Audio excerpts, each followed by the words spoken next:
Canadian professional football on CTV. The Western Conference semifinal playoff preview, live from Calgary's McMahon Stadium.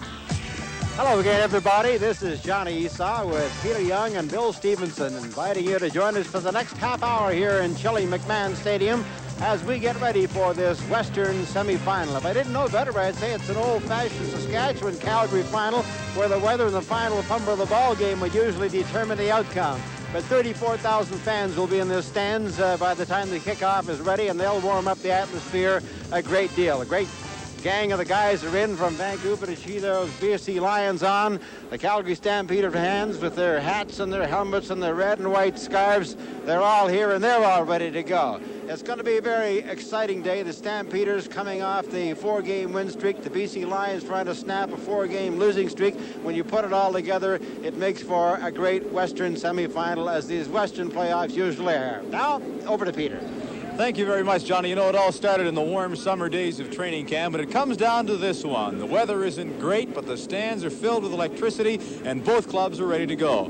Just a little bit later, I'll be talking with the Calgary Stampeder coaching staff and a couple of their players. First, let's check out the BC Lions with Bill Stevenson. You know, despite the fact that the BC Lions had some injuries, they came up with some of the most exciting and closest games that were seen this season. We're going to take a look at some of those games and some of the exciting moments of the Lions. The BC Lions open the season July 11th against the Saskatchewan Roughriders. It's Larry Key over left tackle 2 yards. That gives BC a 6-3 lead on their way to a big runaway victory of 28-4 over the Saskatchewan Roughriders. The second game is July 17th against the Montreal Alouettes. Once again, it is Larry Key, the speed back, over right tackle this time, 10 yards, the first touchdown of the game, and the Lions are on their way. On July the 24th, it's the Winnipeg Blue Bombers. Taggy hits big Harold Holt for 19 yards. That puts BC ahead 15-7, and they go on to win this game 19-18. July 31st, BC over Saskatchewan 24-15. Larry Key can't find a hole over right tackle, goes wide, a couple of yards, and that touchdown clinches the victory and puts BC in first place. On August the 7th, one of the fine games of the season as Edmonton and BC battle to a 14-14 tie. Leon Bright, this 16-yard pass for the touchdown, and ties the game at 7-7 at that point. On August the 28th, Calgary and BC in another one of their thrillers. Taggy to Terry Bailey, 25 yards for the touchdown. It ties the contest. Now this play, certainly a key of the BC season. Taggy is injured, must leave the contest, and in comes Joe Pow Pow, who is the story of the second half of the season for the BC Lions. Maybe the key play of the year. Jimmy Young, his first reception of the season, 11 yards, touchdown, the win for BC 18-17. There were thrillers all the way for this BC club. This was 17-15. Pow Pow, a hitch pass to Tyrone Gray, sent in from the bench by Mike Knott. Then on September 22nd, BC ran up a big score over Toronto. Leon Bright starts it off in a hurry. 101 yards by this brilliant punt returner. BC's ahead 12-0. Then John Henry White with an 8-yard run as BC wins it 34-25. Here's another one of those thrillers against Winnipeg. The final score 22-21. Pow Pow to Harold Holt, the first touchdown of the game. And now if you're picking out key plays, this certainly would have to be one of them. Mike Holmes of Winnipeg can't find the handle. He fumbles. The ball is recovered by Mark Houghton. End zone for the touchdown. And BC win it 22-21 over the Winnipeg Blue Bombers. This is how the rest of the season games went for BC. The notable point being they were exciting, thrilling, mainly offensive contests all the way. For the fans, just tremendous entertainment. And so the final standings for the BC Lions, 9 wins, 6 losses, 1 tie, 19 points. That's how they got third place and this semifinal berth against the Calgary Stampeders this afternoon.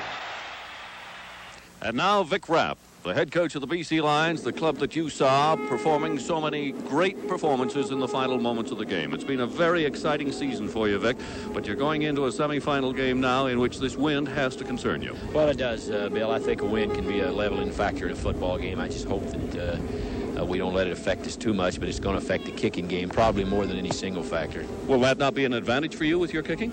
Well, I hope, but again, you never know, because if one catches the wind and blows back in your face, you can get the bad break. If I had my choice, I'd rather it was not windy. You have said you're going to show some new offense. Now, what does that mean? Well, we're going to break the formation a little more, Bill. We're going to do some things that we haven't done in the past a little bit. We're going to open up more on first down and not be maybe quite as stereotyped as we have been in the past. Is that because you're concerned with this tough front four of Calgary? It is. I think probably physically they may be a little better than we are, and I think we're going to have to do a few things to try to win. Vic, I know that there's been a little consternation in the city of Vancouver, number one, talking about the fact that one article says a few of the players were complaining about the coaching. Has this affected the team going into this game? No, not at all. I hope we take it out on the opposition today. Make them mad? I hope so. All right. Vic Rapp, congratulations and good luck. Thank you, Bill. Thank you very much, Vic Rapp, the head coach of the BC Lions. And now let's go back to Johnny Esau.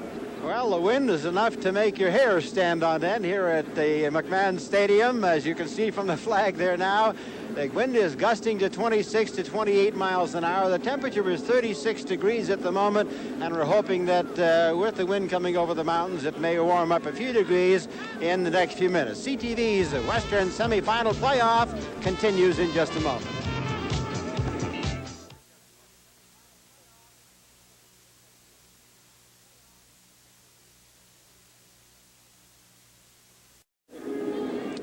Thing about these two clubs today, the BC Lions fumbled more than anybody in the Western Conference, and the Calgary Stampeders recovered more fumbles than anybody in the Western Conference. Put those two together and you're going to add up quite a few of them here this afternoon. But now we're ready to go over to Peter Young and talk about the Calgary Stampeders.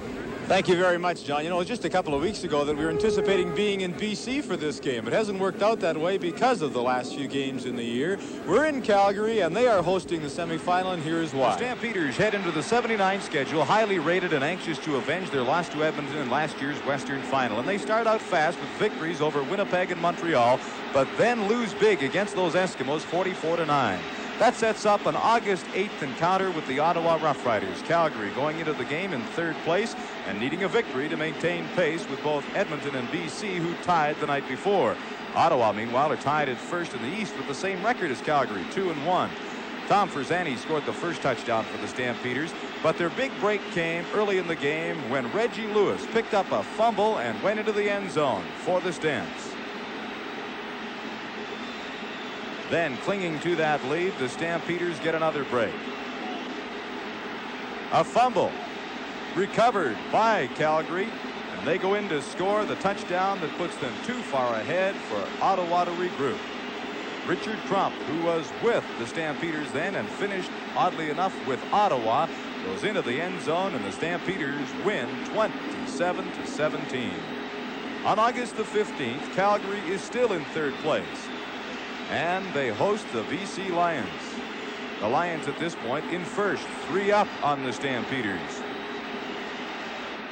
Willie Burden makes the most of that effort, scoring after the short pass. Then with Ken Johnson in at quarterback, number 19. And still trailing in the ball game, 9-7. Big Willie Armstead fights his way down to the 2-yard line. From then, number 33, Richard Crump dives over the pile. Calgary goes on to win by a score of 22-10. They're still in third place on September the 23rd, hosting the Winnipeg Blue Bombers and needing this game to get back in contention for first place. Willie Armstead all alone on that touchdown pass. But the Bombers fight back, and a very controversial play gives Calgary a 28-23 victory. On September the 30th, the big rematch. After 3 years of frustration, it looked like the Stampeders might be able to beat the powerful Edmonton Eskimos. The Stamps were still in third place going into the game, but Willie Burden scored early. Then Tom Forzani scored to break an 11-11 tie. Big play, last minutes of the game. Larry Heibaugh fumbles a punt with the score tied. And diving over the pack is Willie Burden to give the Stamps that victory. Game 14, October the 20th. BC and Calgary once again. Low scoring in the first half. The Lions held a commanding 20-8 lead going into the second half. But Calvin Kirk scored on a 25-yard touchdown pass to give the Stampeders some life. Then watch what happens as Kirk busts a 94-yard punt return when he was seemingly stopped 2 or 3 times. Morehouse 44 and Pasaglia 5 have him completely cornered, but somehow Calvin Kirk escapes and dances down the sidelines. They still were within striking distance only, and it took a big play when John Henry White, the very reliable receiver, is hit and drops the ball. Always alert number 28 Terry Irwin scoops it up, and he will go all the way into the end zone, and that ties the football game at 30-30 in the fourth quarter, a game the Lions seemingly had wrapped up very early in the contest. Still thinking that they could move into second place, Ken Johnson throws over the middle to Tom Forzani. Stampeders win it 37-32 and move into second. Only 2 weeks left in the schedule. Jack Gotta wants that Western semifinal home game advantage. He gets a chance against Toronto. Willie Armstead scoring. Calgary beats Toronto 28-12. In the last game of the season, they maul the Saskatchewan Roughriders 41-8 to finish in second place, 5 points ahead of BC, 2 behind Edmonton, and that's why they host the semifinal today. And Jack Goda is the man that's taken this team to that record. Coach, you look at some of those highlights, they're pretty impressive. Yeah, but you know what's so crazy, Peter, that it's all over now. It goes down to the 2.5 hours that we got coming up right now. Everybody, the 6 teams that are left are all 0-0, and we start a new season today. So I know we got a good football team. I know that we got a heck of an opponent in here today. Consequently, it should be another wing dinger. You know, I mentioned a little bit earlier, it wasn't until the last couple of weeks that we really knew we were going to be here for this game. I think throughout the season it looked for a while like it might have been played in Vancouver, and I think that the game you beat them out in Vancouver really turned it around and gave you this home field advantage. That's right. We played with a lot of determination that particular evening. I just hope that we can match that. If that's the case, then I feel good with that team playing that way and playing here at McMahon, and I think we're a pretty tough football club. On the other hand, I know anything can happen in playoff football, and usually does, so it's going to be some game, really. How about the fact that that last game that you played against them was 5-3? It was like a hockey game for a while. All of a sudden it exploded in 70 points or something. Can that kind of thing happen in playoffs? Yes, it can. You know, I think with the great number of outstanding athletes on the field on both sides today, I think that score from anywhere in the field because we have team speed on both clubs. You know, I think we have team speed, and I think the Lions have the quickest guys I've seen in this league. We know we're going to find out in a few minutes' time, but are you going to take the win or are you going to take the ball to start this thing? Yeah, it's their choice, baby. So they'll have the move, but I'll never give somebody the ball and the win, I'll tell you that. Okay, thanks very much, Coach, and good luck to you and your ball club. Thank you. All right, Johnny, let's take it away. Upstairs, Pat and Mike and Frank are all getting set to give you the story of today's exciting Western semifinal. And in just a moment, Bill Stevenson will be along to talk to some of the British Columbia Lions to find out how the players feel about today's important game. CTV's Western semifinal playoff preview continues in just a moment.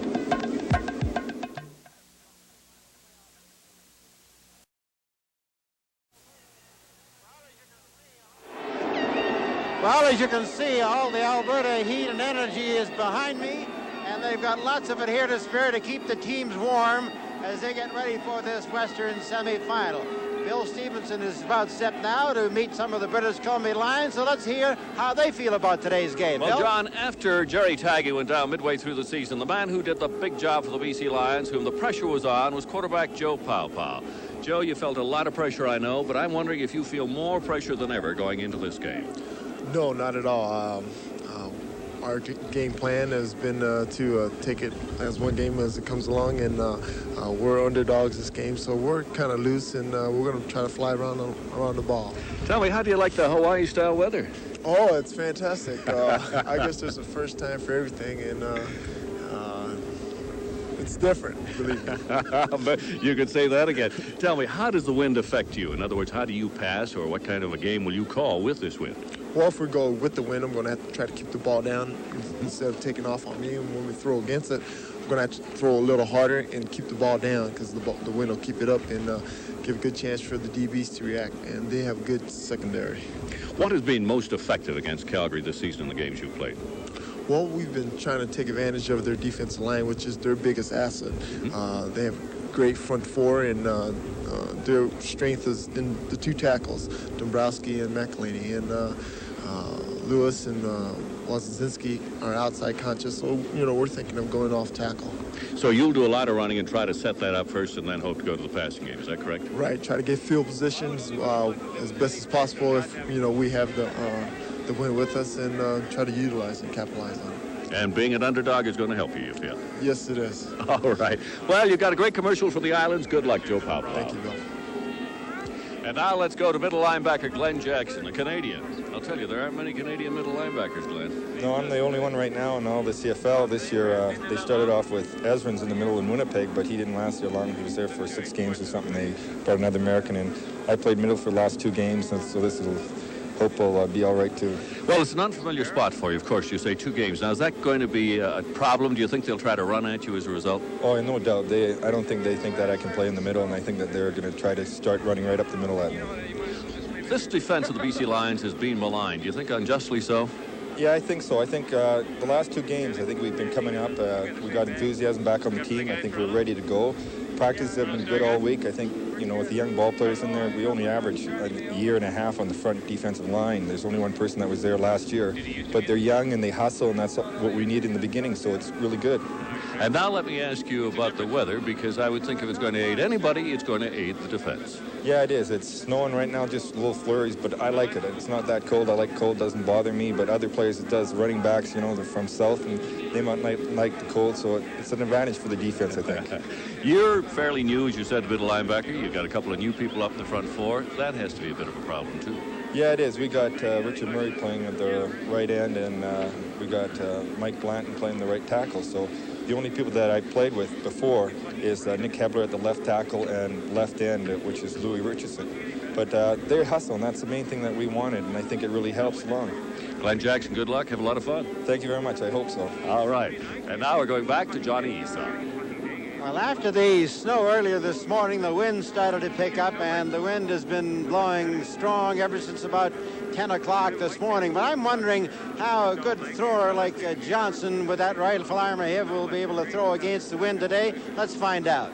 Thank you, Johnny. And with us first is Ken Johnson. And Ken, I think that one of the big things is the fact that you hurt your knee very badly late last season, and your records this year, 241 completions, 19 touchdown passes. I don't think you even thought you'd be playing football about this time last year. Well, I really didn't know about the severity of the knee injury, but I'm just real lucky, and it came back real good. I had a fine operation and worked on it hard, and I just consider myself real fortunate that my knee came back as well as it did. Early in the season, did you have some fear that you were playing a game-to-game basis? I'm sure that if you look back, you probably never thought you'd have the outstanding success that you did have this year. Well, I felt confident going into this season. I knew my knee really came along about last April or May. Started feeling real good, and I got an excellent brace for it, and I get it taped up before every game. So I was confident about my knee and about football in general and quarterbacking all the way through. You have to know that the team is depending on you today. You're the key to this thing, just as the quarterback for BC is for his ball club. And you have some outstanding athletes on both sides playing, and it's just going to be a great football game. Well, we're going to dance with the lady that brought us here, really. We're not changing anything very much. We're basically going with the same good basic plays that we've used all year. We have a few new wrinkles, but we're basically going with our good old stuff. You had some luck a couple of weeks ago in Vancouver working on the right side against the left side of their secondary. Maybe we'll look for that to happen again today? Well, we'll just, I always believe in trying to take what a defense gives you. They might flip-flop their personnel, and they have some new people in there from what we played against, a couple of weeks ago in Vancouver. So we'll just see how they line up and see what looks the best and attack them there. All right, Kenny, you took him here by putting the ball up, and I guess we'll look forward to you doing the exact same thing today, although we know you'll keep it on the ground a little bit. Congratulations, and have a good game. Thank you very much. All right, surrounded by a little bit of controversy this week at McElhaney involving the Shenley thing, but I know that's all behind you today. You're going to go out there and play the way you did all season, which was outstanding. You led the lead in sacks, and your entire defensive line could be a key to this one. Yeah, I think so. The most important thing right now is the game itself, and we know that in order for us to do anything, we got to get by BC, so that's main priority today. Tell us something about that offensive line of the Lions. Do you look forward to playing against them? Is it the type of offensive line you can do some stunts and things with? Well, mostly, they've got a big physical line, and we've had most success just going one-on-one with the guys. They're a lot bigger, I think, than most offensive lines in the league, but I think that in our last 3 games, we've been pretty much, able to handle them, and that's what we're going to try to do is just go out and beat them physically.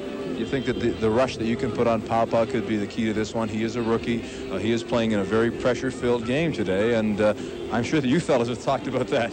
Well, I know we watched them play against Edmonton, and they put a heck of a rush on them. They got a good defensive line, and they seem to have a lot of success, got them shaken up early, and we feel that if we can do the same thing, then maybe we can get them shaken up, and we can start playing our own ball game the way we want to. Do you look for them to come out and throw the ball a lot, or do you look for them to run right at you, which might be the way that they're thinking they can win? Well, I'll tell you, they got such a good offense. They're so explosive. They got real good receivers and backs, and we just sit down and wait for them to do whatever they want, and hope we can counteract the best we can. Best of luck this afternoon, Ed. Thank you very much. Let's go back to Johnny Esau. I want to thank Jack Gotta for sending over this pair of gloves. Good old kind-hearted Jack. Okay, we're going to have an opportunity to talk to some of the press and get some of their predictions for the outcome of today's game. And we'll do that right after we tell you that CTV's Western semifinal playoff preview continues in just a moment.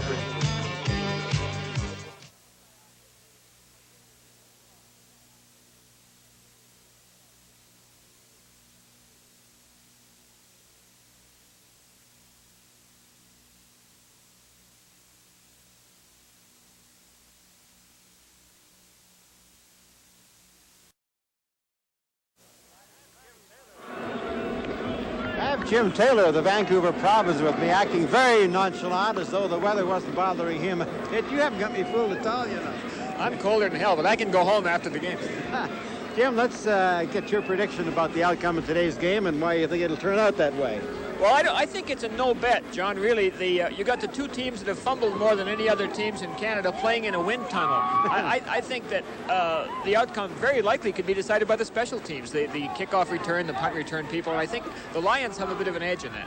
You like it that way? Yeah. Well, they've been the ones that have made it thrilling and come back. And okay, I want to ask you for any point spread, but we'll ask you about halftime. Okay, Peter. Thank you very much, Al. And John, I have with me Al Ruckeber from the Calgary Albertan. And Al, you've been following this football team all season long. Maybe you could just tell us what you think is going to happen today.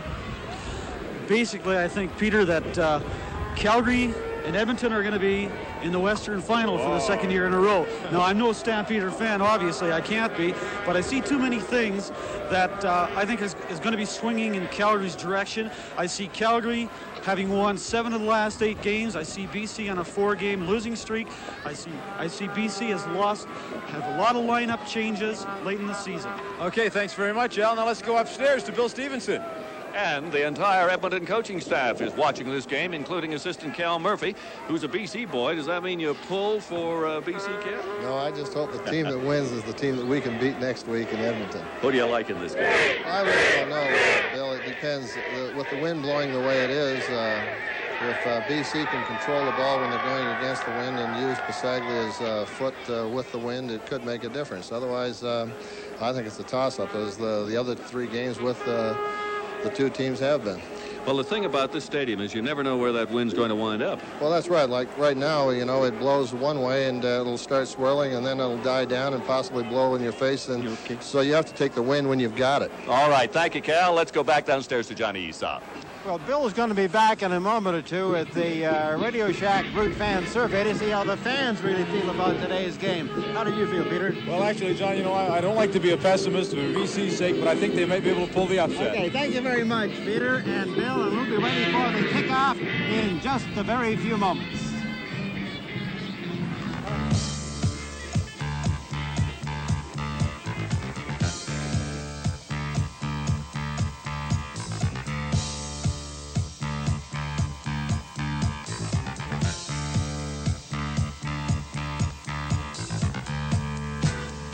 The Western Conference semifinal playoff preview has been presented by the CFL on CTV.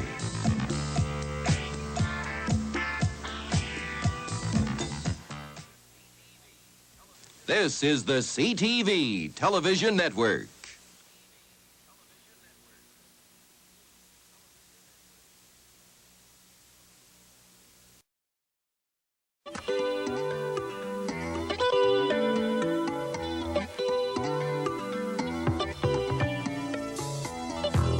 Canadian Professional Football Playoffs on CTV.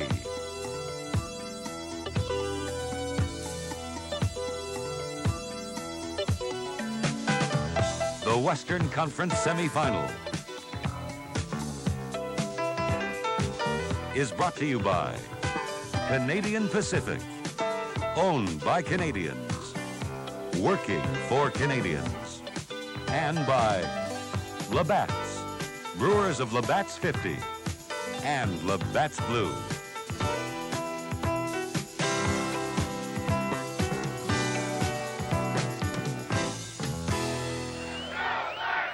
It's showdown time in the Stampede City. The CFL on CTV presents the Western Sudden Death semifinal, the British Columbia Lions and the Calgary Stampeders. Good afternoon, everybody. I'm Al McCann, greeting you from McMahon Stadium in Calgary. And what an atmosphere we've got. It's windy, it's kind of chilly, and anything can happen today in this big ball game between the Lions and the Stampeders. The temperature's hovering around 4 or 5 degrees, but it's the wind that's a factor. Blowing at about 26 kilometers an hour and gusting, it's going to mean turnovers could be the key thing in the football game today. Let's go upstairs to our play-by-play broadcaster, Pat Marsden.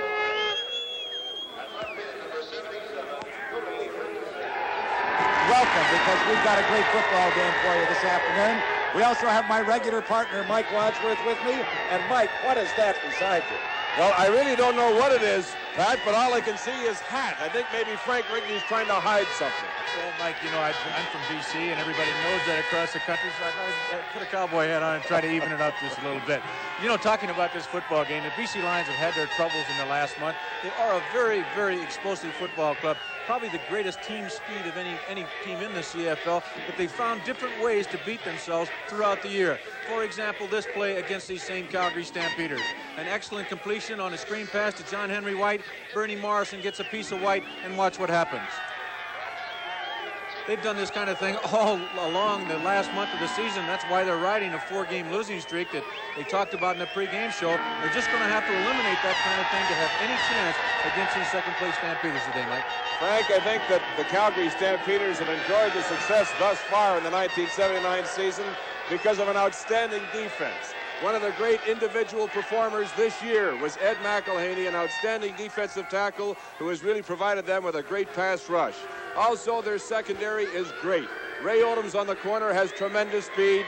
Al Burleson in the deep middle, great hitting power. So the BC Lions are going to have a real contest in their hands with that strength defensively. Let Pat do the prediction. That's right. I'm not going to do any prediction except to tell you this. At halftime this afternoon, we have a truly outstanding all-pro countdown show for you. It's the quarterback accuracy competition as the West's Dieter Brock goes up against the East's Conrad Holloway. I won't tell you what happens, but I will tell you don't miss it because it's a top-notch show. And stand by because the Brute Fan Survey is up next when the CFL on CTV continues in a moment.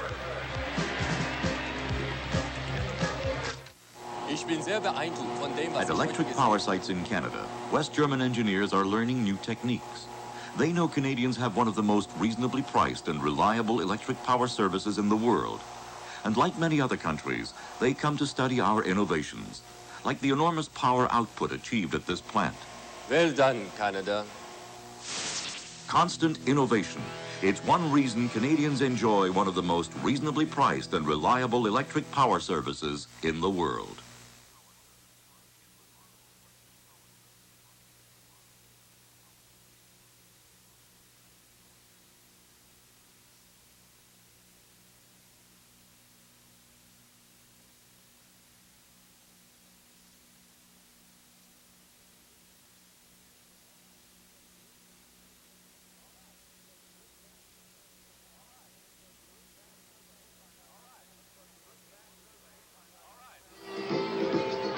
All right, let's go to the Brute Fan Survey and find out how the fans feel about the game.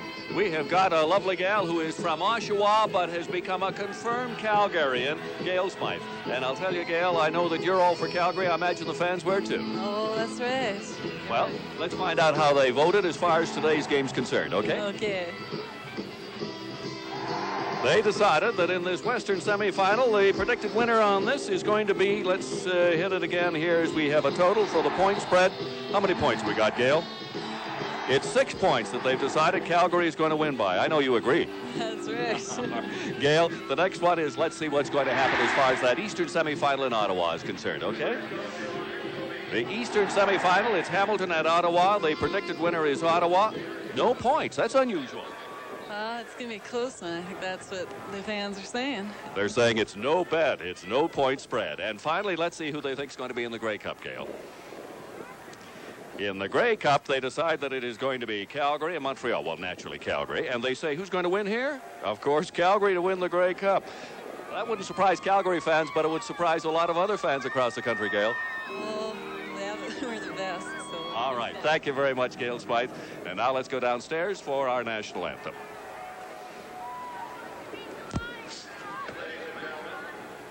Would you please rise and join Rubenham, Klaus Kratz, and the Trojan Band in the singing of our national anthem.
This is the CFL on CTV. We'll return for the opening kickoff in just a moment.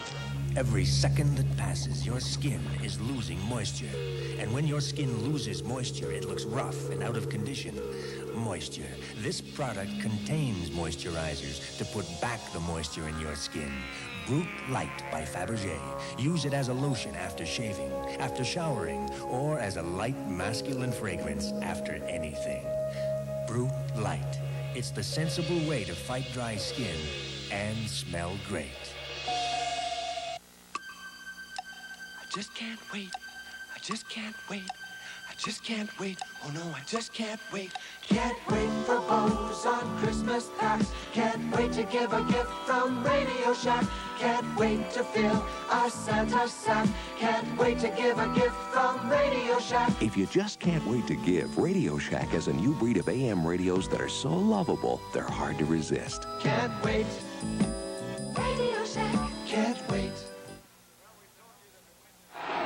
Well, we've told you that the wind is going to be a factor this afternoon. It has been a factor in the decision that the BC Lions have elected to kick off and force Calgary to have the wind in their face for this first quarter. Ball goes right through the end zone without anybody touching it, so it will come out to the 25-yard line, and that's where the Calgary Stampeders will put the ball into play after that 90-yard kickoff.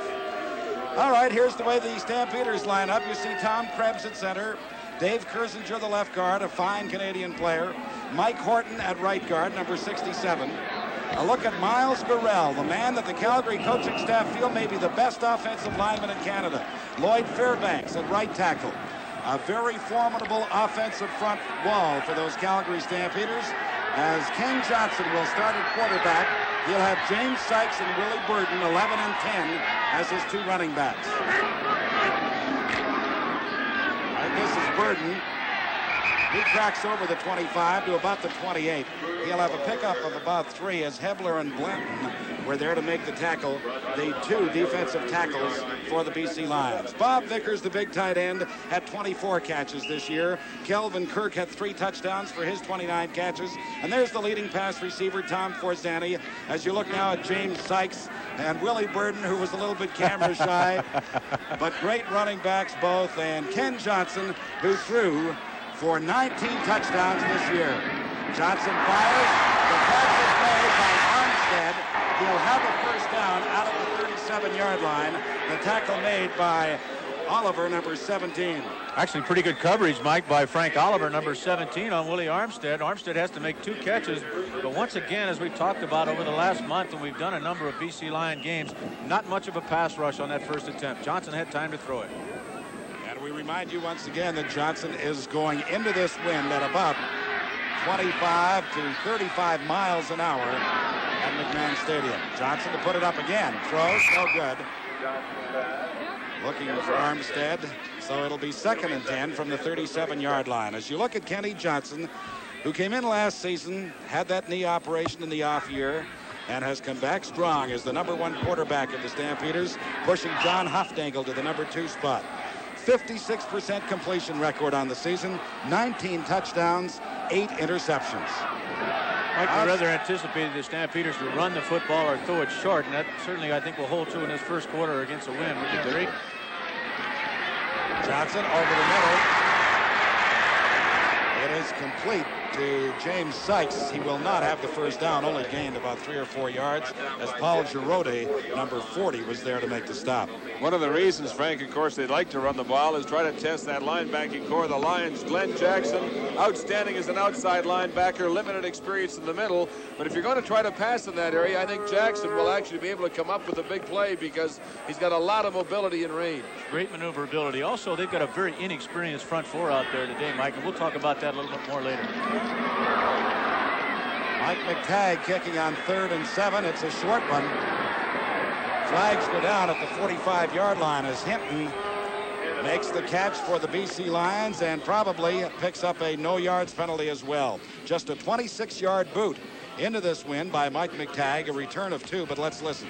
No yards, Calgary, first down BC. Well, the no yards penalty will give the BC Lions excellent field position as they did the job. They contained the Calgary offense, gave them but 1 first down, and now take over in Calgary territory just outside the Stampeder 50-yard line. It's Joe Pow at quarterback. Number 6, John Henry White, 20, and Larry Key, 11, are his 2 setbacks.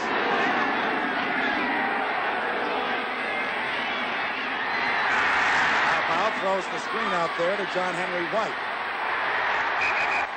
And good read by that Calgary defense because they are there to snow him under at about the 48-yard line, led by middle linebacker Ollie Bakken, number 50. Here's a look at that BC offense. Al Wilson, their perennial all-star at center. John Blaine, number 68, is the left guard.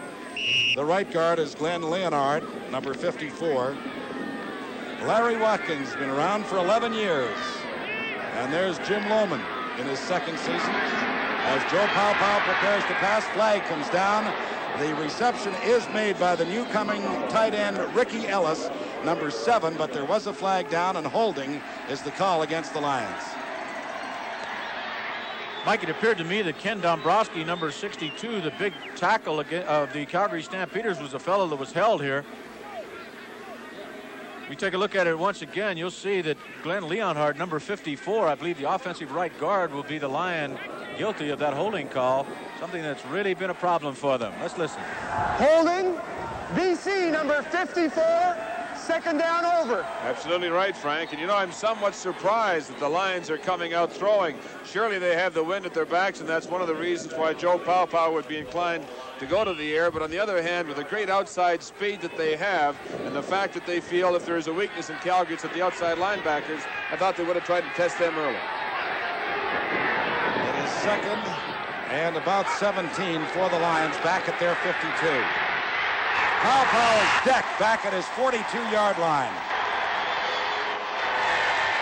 Reggie Lewis, the big defensive right end, does a great job getting by Larry Watkins. He has that tremendous outside speed, and he just used it to get around Watkins and in on Pow. I'll tell you, one of the reasons he got in there so quickly is they had to double up on McElhenney, number 64, on the inside. Both Blaine and Wilson were blocking on the big, outstanding defensive tackle. Well, Louis Pasaglia is likely to put this one into orbit. Let's watch. Hasn't come down yet as Forzani allows it to bounce into the end zone. And the BC Lions are going to go on the scoreboard first. We have played exactly 4 minutes of this opening quarter, and the BC Lions have jumped out in front 1-0 on that 78-yard boot by Louis Pisaglia, and we'll be back in a moment.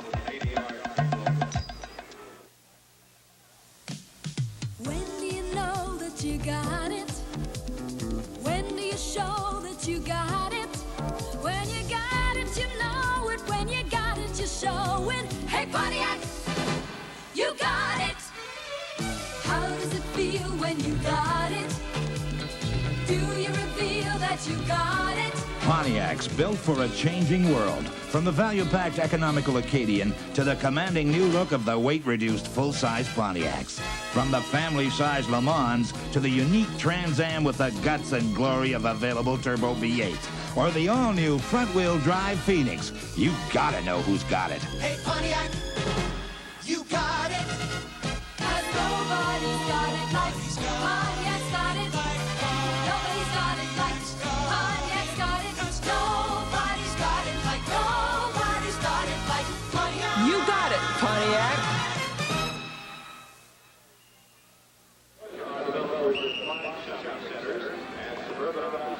Well, the fans think that the Calgary Stampeders were born to beat the Lions. We're going to find out within the next couple of hours. Right now, BC out in front 1-0 as Calgary begins from its 35-yard line. Here's the Sykes. Good gain by Sykes as he cracks his way out to about the 43-yard line. Nifty cut as he was there, finally snowed under by Louis Richardson and Frank Oliver. Take a look at the BC defense now. Hebler and Blanton on the inside, both rookies, and Lou Richardson, the only member of that front four that's been there all year long. David Murray, or Richard Murray, I should say, provided some pass rush for them last week.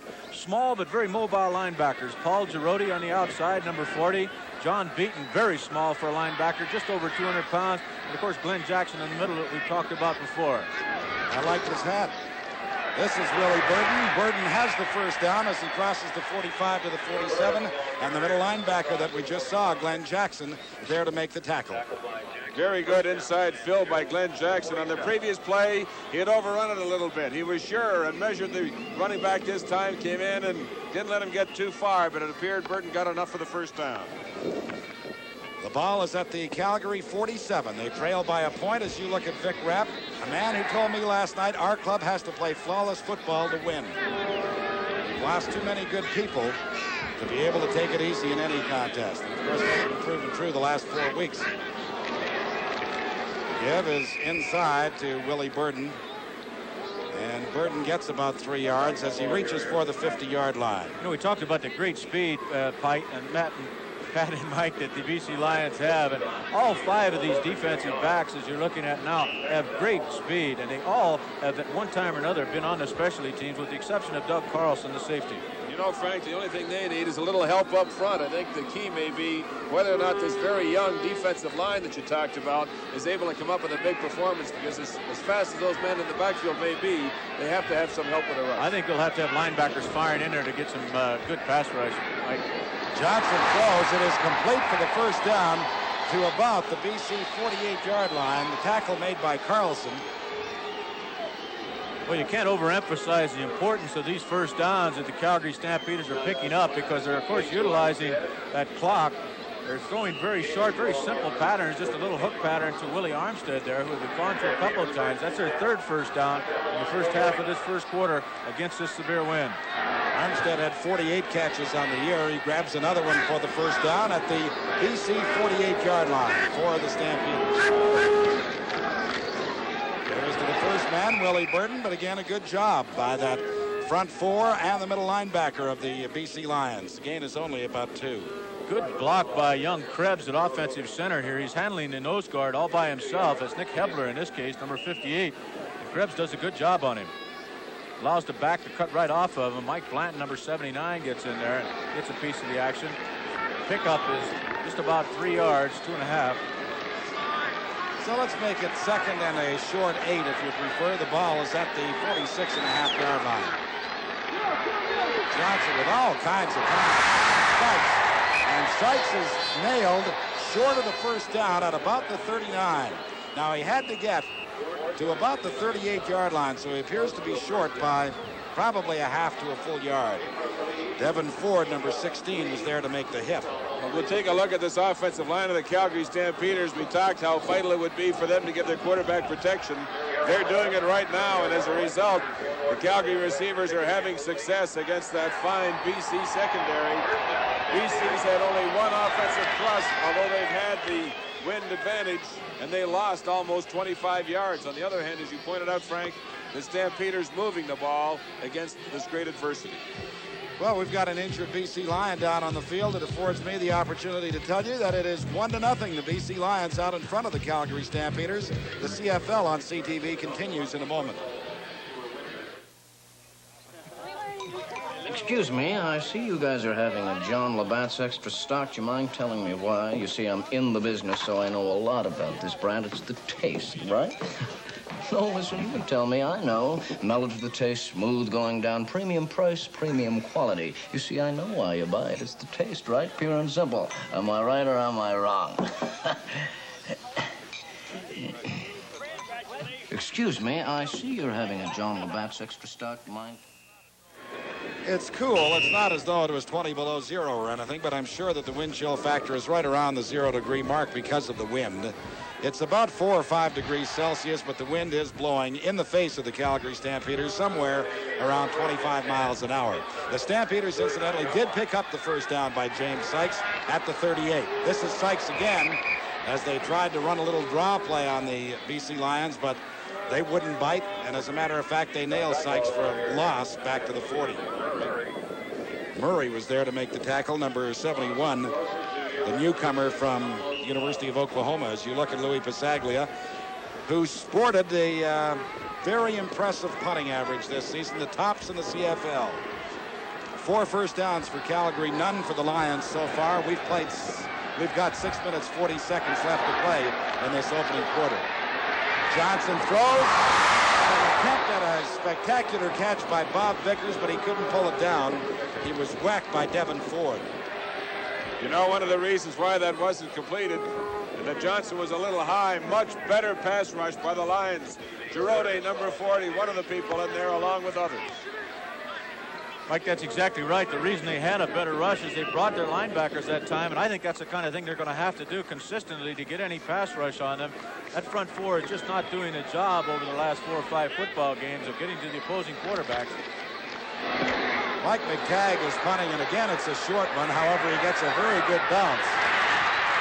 This is Ford, and Ford is tackled at about the 12-yard line, so the Lions are going to start in a hole as Doug Battershill was down to make the stop. 33 yards to boot, thanks primarily to the roll and a 5-yard return. We talked an awful lot about the Calgary defense, and here's a good look at them. Ken Dombrowski, a rookie tackle. Ed McElhaney, he's been outstanding. Lyle Woznezensky, acquired from the Bombers, has helped, and Reggie Lewis brings the big pass rush. Bernie Morrison on one outside, John Palazetti on the other, maybe question marks. Ollie Bakken in the middle, very strong against the run. First down for the Lions from the 11, and just hit right in the hole by Ollie Bakken. Was either Larry Key or John Henry White. When we start this up just a moment, you'll see what a great fill this is by Bakken. He'll be coming into your picture right now. If you stop it right there, you'll see that he beats the block of the offensive left guard of the BC Lions, John Blaine, number 68, and just overpowers the BC Lions back. It's a loss of a yard for BC. They have done nothing but lose yardage offensively. That was Larry Key, the ball carrier, loses a yard, so it is 2nd and 11. The Lions set up the screen to John Henry White, and he's nailed back at the 6-yard line. The Calgary defense really impressive to this point. John Palazetti there to make the tackle on that play. Did a tremendous job of knifing in on White. It appeared as if the blocking was forming. Palazetti had dropped to his hook area, knifed in from the outside, and got White before he got a chance to get underway. The BC Lions elected to give Calgary the ball. They wanted to put them in a hole and score some points in this first quarter. At this moment, they've managed only one as Louis Pasaglia drops into his end zone to punt. Bet they've lost something like 30 yards in 2 possessions of football. As far as the Stampeders are concerned, the quarter's going exactly as they would like it to have done. This is Tom Forzani at his 48. fumbles the ball around. And I believe Kelvin Kirk may have come up with it for the Stampeders, who will retain possession at about their 51-yard line. A 56-yard boot by Pasaglia and a 3-yard return after the juggling act. Fumbles have been a big part of the play of both clubs. Stampeders there almost giving a very costly turnover. But you know, you can't count out the Lions just because they haven't impressed thus far. They're a club that comes up with big plays, particularly through their specialty teams. Stampeders have already gained 50 yards offensively. BC is -10. This is James Sykes, and Sykes couldn't get around the corner because of the good play once again of Frank Oliver, number 17. He picks up about 4 yards, so let's make it 2nd and 6. And we've got another injured BC Lions player down on the field. Training staff comes out. It's a 1-0 score in favor of the Lions on a booming 78-yard punt by Louis Pasaglia earlier in this quarter. As you look at the injured John Beaton. John Beaton previously saw experience as an inside safety. Montreal Alouettes, Edmonton Eskimos. They now have him playing as a linebacker, although you might expect that the Stampeders might try to work against him, Frank, because he doesn't have big size. In fact, the Stampeders aren't a club that tries to run to the outside.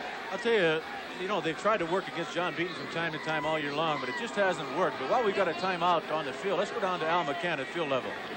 You know, I think a small edge for the Stampeders could very well be the heater system they've got going here. It's pumping out a whole pile of heat at about knee level, and the players seem to be relatively warm. I think this could work to the disadvantage of the Lions, who opted apparently not to have this kind of a setup. It's really working good. Al, it looks like you're not getting very far away from it yourself. Well, you've noticed that, eh? I don't like the look of this one as you look at the play made by Frank Oliver on the ball carrier, James Sykes. Beaton number 10 right in the middle of that pileup would appear that be in his right calf. You can see number 10 just over Frank Oliver, number 17 there.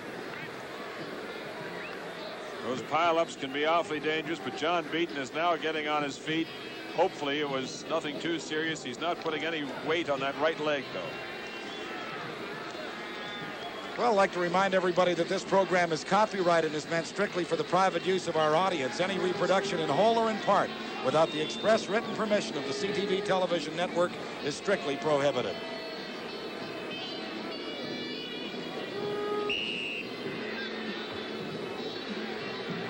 Ron Morehouse comes in to replace John Beaton in that BC Lions defensive secondary. He wears number 44.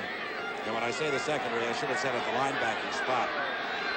It is 2nd and 6 for Calgary right from midfield. The draw to Sykes and nowhere to go. The Lions claim that they came up with the ball. Referee Blair Shallow says no fumble. Calgary will be punting. That was the most impressive the Lions have looked so far. Morehouse, who just came into the ball game, got the initial contact on Sykes along with Paul Girodi, number 40. I think it's Girodi that actually stripped the football, but they called it dead. Calgary Stampeders, however, will have to kick it away with 3:32 remaining in this 1-0 ball game. The Lions lead at the moment. Vic Rapp would like to get a little bit more of a lead while he has the win, Frank. Tag again, a short punt. It rolls out at about the 35-yard line, so the Lions get a bit of a break there after only a 25-yard boot by McTagg, but it's a fearsome win. There's no question about that, and it is going to be a factor throughout this ball game. Right now, the Stampeders have done exactly what they wanted, as Frank pointed out earlier. They wanted to keep the Lions off the scoreboard from a touchdown point of view, and if they had to give up a couple of singles, so what? John Beaton on the sidelines after being injured 2 plays back. First down for BC from their 35-yard line. And again, Powell goes down, loses the football. Calgary has recovered, but there is a flag down on the field. We'll be back to find out what it's all about as soon as I remind you that the BC Lions are out in front 1-0. The CFL on CTV continues in a moment. On this Canadian destroyer, about 250 men work as a team with some of the most advanced electronic equipment in the world, helping to keep Canada strong. If you've got what it takes, there may be a future for you in Maritime Command, full-time or part-time. There's no life like it. There's no life like it. No, there's no life like it. Ask us about you. You'll find us under Recruiting in the Yellow Pages.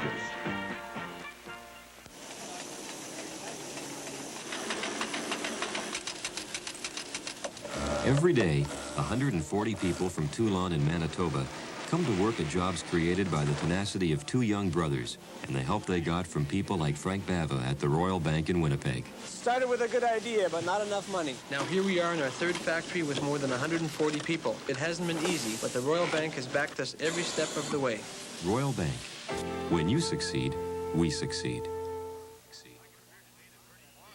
Mike, it appeared to me that Bernie Morrison got the first contact on Joe Paopao at the bottom of your screen there. Oh, that's Wozniacki, 76, the left defensive end. He strips the football from Paopao, and Ed McElhenney gets the first big turnover of this ball game. First down, Calgary at the 26. And the toss is to James Sykes. Sykes is inside the 20 to about the 19, hit by the middle linebacker, Glenn Jackson. You know, you talk about that big turnover that the Calgary defense caused. They've done that 47 times this year. That's one of the reasons why they've been so successful. In speaking with Vic Rapp last night, I thought he might tell me that Jerry Taggy was the most serious of all the injuries that they had. But it's his feeling that Sam Brits is the loss that has hurt this team more than any other. Sam Brits, previously the middle linebacker. Glenn Jackson had to move from the outside into the middle to fill because of that injury. Flag comes down as Willie Burden gets to about the 15-yard line.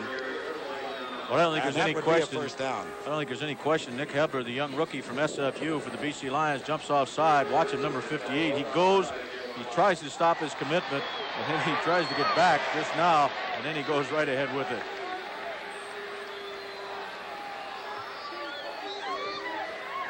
Pretty good block by James Sykes to help Burden get through there. Well, both of those guys complement each other very well, Mike, in terms of blocking. Sykes and Burden, they almost always lead block for the one who's carrying the football. Just 2 minutes left to play in this opening quarter. The Stampeders hanging on to the football. They have a first down at the BC 14. This is Sykes again. Puts his head down and drives to the 10-yard line.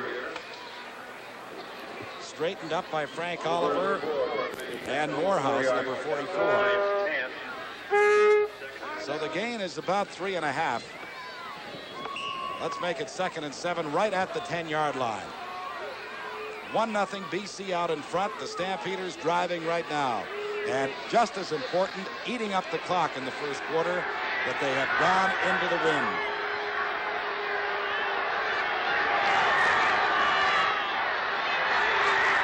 Johnson to the end zone for Armstead, and it was no good. Let's go down to Bill Stevenson. All right, the story on John Beaton is there's a little bit of concern. They have a strained right knee. Now he's walking around trying to run and stretch it to see how loose it is. I think he'll go back in, so does John when I talked to him. But the doctor said he is not sure if Beaton is going to come back or not. He'll just wait and see how that knee reacts. The official report, however, is a slight strain. J.T. Hay will try the field goal. He was good on 21 of 32 for the season. This one will come from 17 yards out. It's up, and it is good. We come to the final minute of the opening quarter of play, and the Calgary Stampeders have jumped out in front 3-1. Calgary Stampeders in the first quarter, much the better football club offensively. The BC Lions showing some strength in that department, Frank, but offensively, they've done absolutely nothing. They haven't got a first down yet, Mike. As a matter of fact, I'm sure that they have a total of minus yardage so far in this football game. About 20 yards, Bob Lees tells us, our statistician. So they certainly are going to. Vic Rapp talked in the pregame show about coming up with a little more excitement in their offense, particularly on first down. They better start showing it pretty quickly. They could use a big kickoff return, Patrick. They've got the people that can do it. Leon the Neon is down there, Leon Bright. They're all the way back to the 5-yard line. I think that's kind of ridiculous. I don't think there's any way that Hay can put it all the way down that end of the field against this breeze. Larry Key has moved up to the 10 now, so is Bright. Might be inclined to squib kick it, I would think, against this wind. Fell off the kicking tee. As a matter of fact, if I were the BC Lions, I'd have a couple of people up there looking for a short kick on this point in time. Al Burleson is going to hold the ball for J.T. Hay. That's Key at the top of your screen and Bright at the bottom. Both can fly. And you're right, Mike, he does. He squibs it down the middle. Mark Houghton, number 70, picks up the ball for BC and returns it to about the 43-yard line. The 40-yard kickoff was returned only 8 yards, so the Lions will start at their 43.5-yard line with 55 seconds left to play in this opening quarter. If you're going to face the pressure that Joe Paopao has, I'd start trying to establish that ground game and get those defensive people off of you.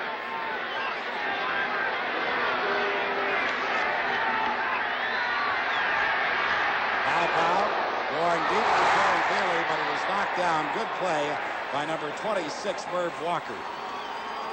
Boy, Paopao really took a hit on the play.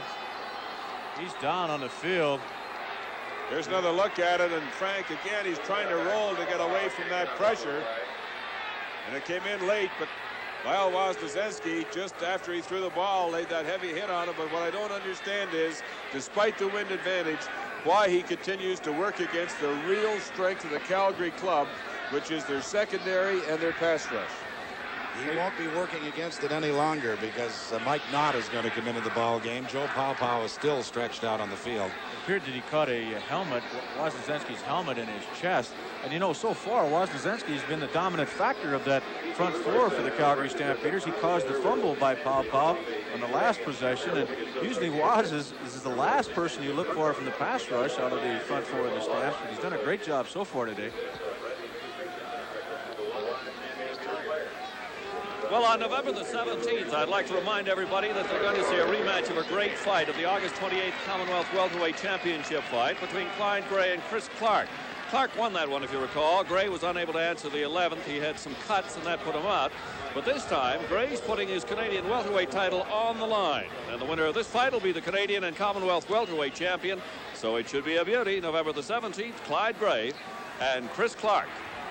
Mike Knott comes in to quarterback the BC Lions. He completed the longest pass of the season, 106 yards to Leon Bright. Into the 16th, so let's see what he can do. 2nd and 10, BC. Knott throws, and the rookie tight end, Ricky Ellis, could not make the grab. But let me tell you, Mike Knott got the ball there. He also took a little punishment after releasing it, but he got the ball where it had to be. It looks like he's having a little conversation with one of his offensive linemen there. Knott has only thrown 27 passes this season. Completed 16 of them, however, for a 59% completion rate, which was top-notch. Patty also completed an 87-yarder to Jim Young in the Saskatchewan game a couple of weeks ago that allowed Jimmy to tie for the second place in the all-time touchdown receptions in the CFL. So a couple of his touchdowns have been fairly long ones. Pasaglia punting on 3rd and 10. Forzani at his 12-yard line on what will be the final play of the quarter. Forzani gets it out to about the 18, and a flag comes down late. Len Leonard was there to make the tackle after that 54-yard punt by Pasaglia and a 6-yard return by Tom Forzani. Let's listen for referee Blair Shallow's call. Face mask, BC number 69. First down. Well, you heard the call of face masking against John Blake. So everything going Calgary's way right now. We'll have one more play in this quarter because of the penalty. Joe Paopao, who was injured, fumbled, and that enabled the Calgary Stampeders to get excellent field position and kick the field goal that has put the Stampeders out in front 3-1. Here's another look at that punt return by Tom Forzani. We'll see if we can catch the face mask. Seemed to be just as they were falling. Ball at the 32-yard line, first down Calgary.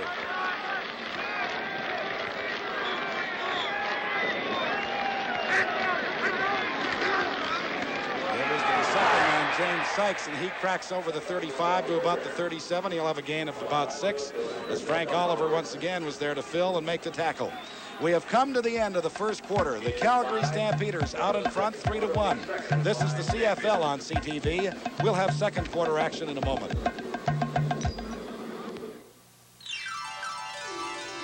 Watch me slide. Watch me glide. Watch the show. Here I go. Wet and wild. Catch my style. Watch the show. Here I go. Take a while. Share a smile. Time down.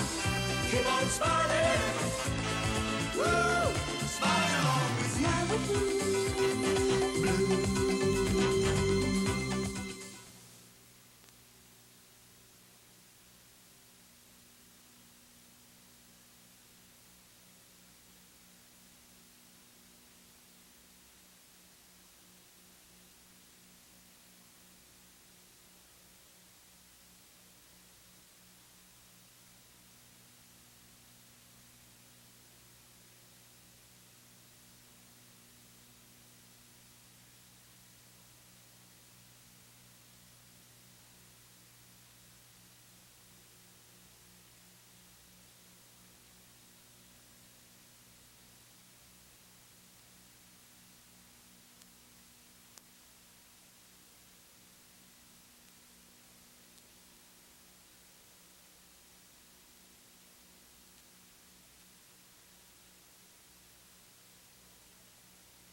Well, we're ready to start quarter number 2. It is 2nd and 5. Stampeders from their 37-yard line. They lead it 3-1. Johnson for Bob Becker. He makes the catch and has the first down. Out about the 48 or 49-yard line, forced out of bounds by Ken Hinton, number 18, a 12-yard gain. That he's a very disappointed young man. You can see him going along there. That knee was racked up again, and it is now a little worse than it was before. They're not sure if he's going to be able to get back in action or not. And earlier, when you saw the injury to Joe Pau, it was nothing serious. Fortunately, it was just the wind knocked out of him. Maybe a slight chest bruise at the same time, but he's going to be all right. First time in this ball game, they get a little rush from their front four. Richard Murray that time. We'll have to get back to live action, though. He got a piece of Ken Jackson. First down, Calgary from their 48-yard line. Johnson fires right into a crowd and makes the completion down to the 45-yard line. Kelvin Kirk makes the catch for another big first down, good for 16 yards. And again, Ken Hinton was there to make the tackle. You know, I thought Ken Hinton might have had an opportunity to step in front for an interception. I'd be happy to see it again. Hinton, number 18, couldn't quite get in front. Good pattern by the receiver to come back into the ball and protect the ball from the defenders. Well, you see those first quarter statistics. 66 total yards for Calgary, minus 20 for the BC Lions as the Stampeders continue to drive. First down at the BC 45. Johnson throws. The catch is made once again by Bob Vickers at about the 35. If they give him the 35, it should be a first down, but let's wait and see. It looks pretty obvious that with the win strategy of the Calgary Stampeders is to throw the ball short. Three straight completions, 2 to Vickers now and 1 to Kelvin Kirk. They moved down to the BC Lion 35-yard line. There'll be a measurement now.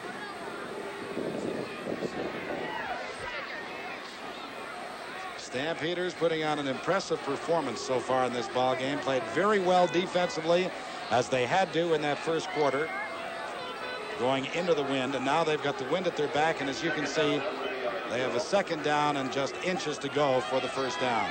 Stampeders, surprisingly, not a great rushing team, although they have James Sykes and Willie Burden. This is one of their better efforts going through the air, Frank, that I've seen in some time. Talk about Willie Burden and James Sykes. Sykes gained 699 yards rushing, Burden 662. It's second and inches for the first down at the BC 35. And they're going to go for it. Wide open was Calvin Kirk. And Kirk fights his way into the 3-yard line. There is a flag down on the field. Holding is the call against the Stampeders. 31 yards the gain. It will be wiped out, and a 10-yard penalty will be tacked on. Boy, what a big play that was because it was second and inches. Boy, and was he ever wide open. There wasn't anybody within 10 yards of him, Mike. Holding against Calgary. Second down repeated. Armstead had cleared that area and had left Kirk wide open as he just held in that intermediate area. Burden also had flooded the same side. Here's a look at Kirk in isolation. You can see nobody around him. But of course, the key to the success of this passing game has been the time allowed Ken Johnson. Obviously, therefore, the holding penalty critical to that success, and it's being brought back. A different view. That holding, that'll always give you a little more time to throw it. It is second and 10 to go now for the Stampeders from the BC 45. No time this time for Ken Johnson. He's sacked back at midfield. The big pressure from Louis Richardson, number 77. I'll tell you, though, Pat, they brought everybody that time, and that's what I mentioned to you, Mike, before. I thought they would have to continue to bring people. You see linebackers coming from all sides, and if we start that up right now, you'll see even Ford, number 16. Stop it right there. Here's a safety blitz coming. Number 16, Devin Ford, in the middle of that pile. They just had more people than Calgary had blockers. So a critical holding penalty, and then the big defensive play by Louis Richardson, and Mike McTagg is punting. And he shanks this one, puts it high in the air. Fortunately for the Lions, the fumble punt by Ford rolls out of bounds at about the 3-yard line. Oh, that's a costly one, though. They're going to be back to their 3-yard line. He would have been able to advance that ball at least up to the 10 or 15. So they'll start from their own 3 with 12:07 remaining in this first half. The Stampeders lead 3-1. Talked about the BC specialty teams. That's what they were counting on and what they have counted on so many times, Pat. You know, in kickoffs and punt returns, they've amassed over 2,800 yards. That's 1/3 more than the Calgary Stampeders, who have just over 2,100.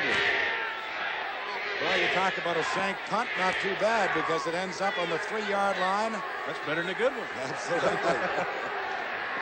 Not with the toss to Larry Key, and he's there right at the goal line. Ed McElhenney, number 64, there to make the tackle.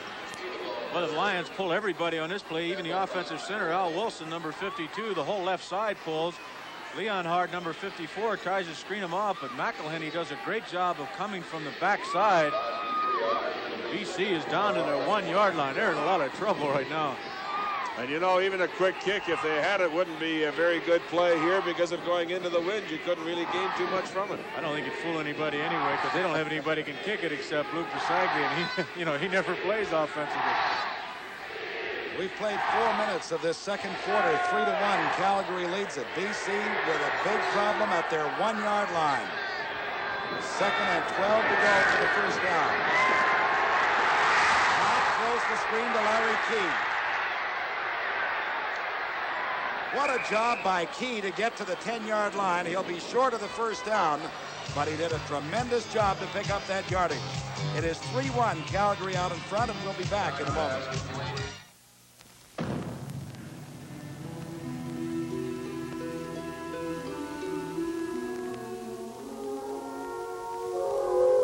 Sound is a living thing. It colors the beauty and mystery of our existence. Now, with techniques, every nuance of the experience and performance of sound can be reproduced with the utmost fidelity. Techniques High Fidelity keeps sound a living thing. Techniques.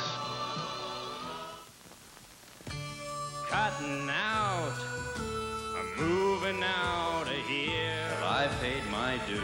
Cutting out for some good times. Our good old dogs are near. Gonna spend some time my way. I'm really glad I'm here. Canada's great taste in ale. What a beer to share. Me and the boys in our 50. Me and the boys and our beer.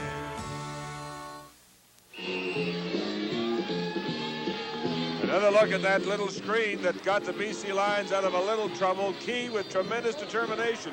Odoms had come up to try to seal it off, and a good block that allowed Key to get out to the 10. Louis Pasaglia punting for BC. That's an excellent punt against the wind. Excellent is right to, well, the 54-yard line. the leading punter in the CFL with an average of 47.3 yards on the season, does it again for the Lions as he boots it 44 yards with no returns. You're absolutely correct. Net 44 yards. That's a super kick. Let's see if the Lions come with those linebackers, Frank. I think you've been most accurate in your assessment. It's the only time they've had success when the Stamps have gone to the air. Burton is 10, Sykes is 11. The toss comes to Sykes. And he gets outside to about the 44-yard line. That's a perfect counteract to the blitz, as you know, Mike, is to get to the outside, get those linebackers coming in there with a great penetration, caught up inside. You saw them being able to get around Girardi on the play, and they picked up 8 yards. Now they've got another linebacker hurt, and I think it is Paul Girardi down on the field. They're going to run out of bodies in that front seven pretty soon.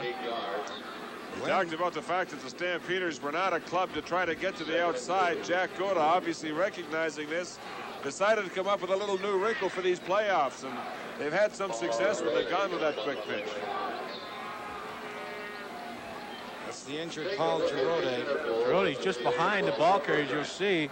I think he hits his own man. Glenn Jackson also getting a piece of Sykes. The cold weather often results in a lot of injuries, Frank. Bruises and pulls and one thing or another. You're just not warmed up to the same extent as you are in the milder months of July and August. Let's go down to Al McCann. Well, Pat, I was very close to the point when Paul Girardi went down, and Bill Rochelle, the trainer of the Lions, instantly looked at that knee, the right knee of Girardi's, and the way it's going, you put it right a minute ago, Frank did, that they're running out of bodies. BC getting no breaks at all. They keep going down with injuries. Calgary so far on this side of the field, not a single hint of an injury.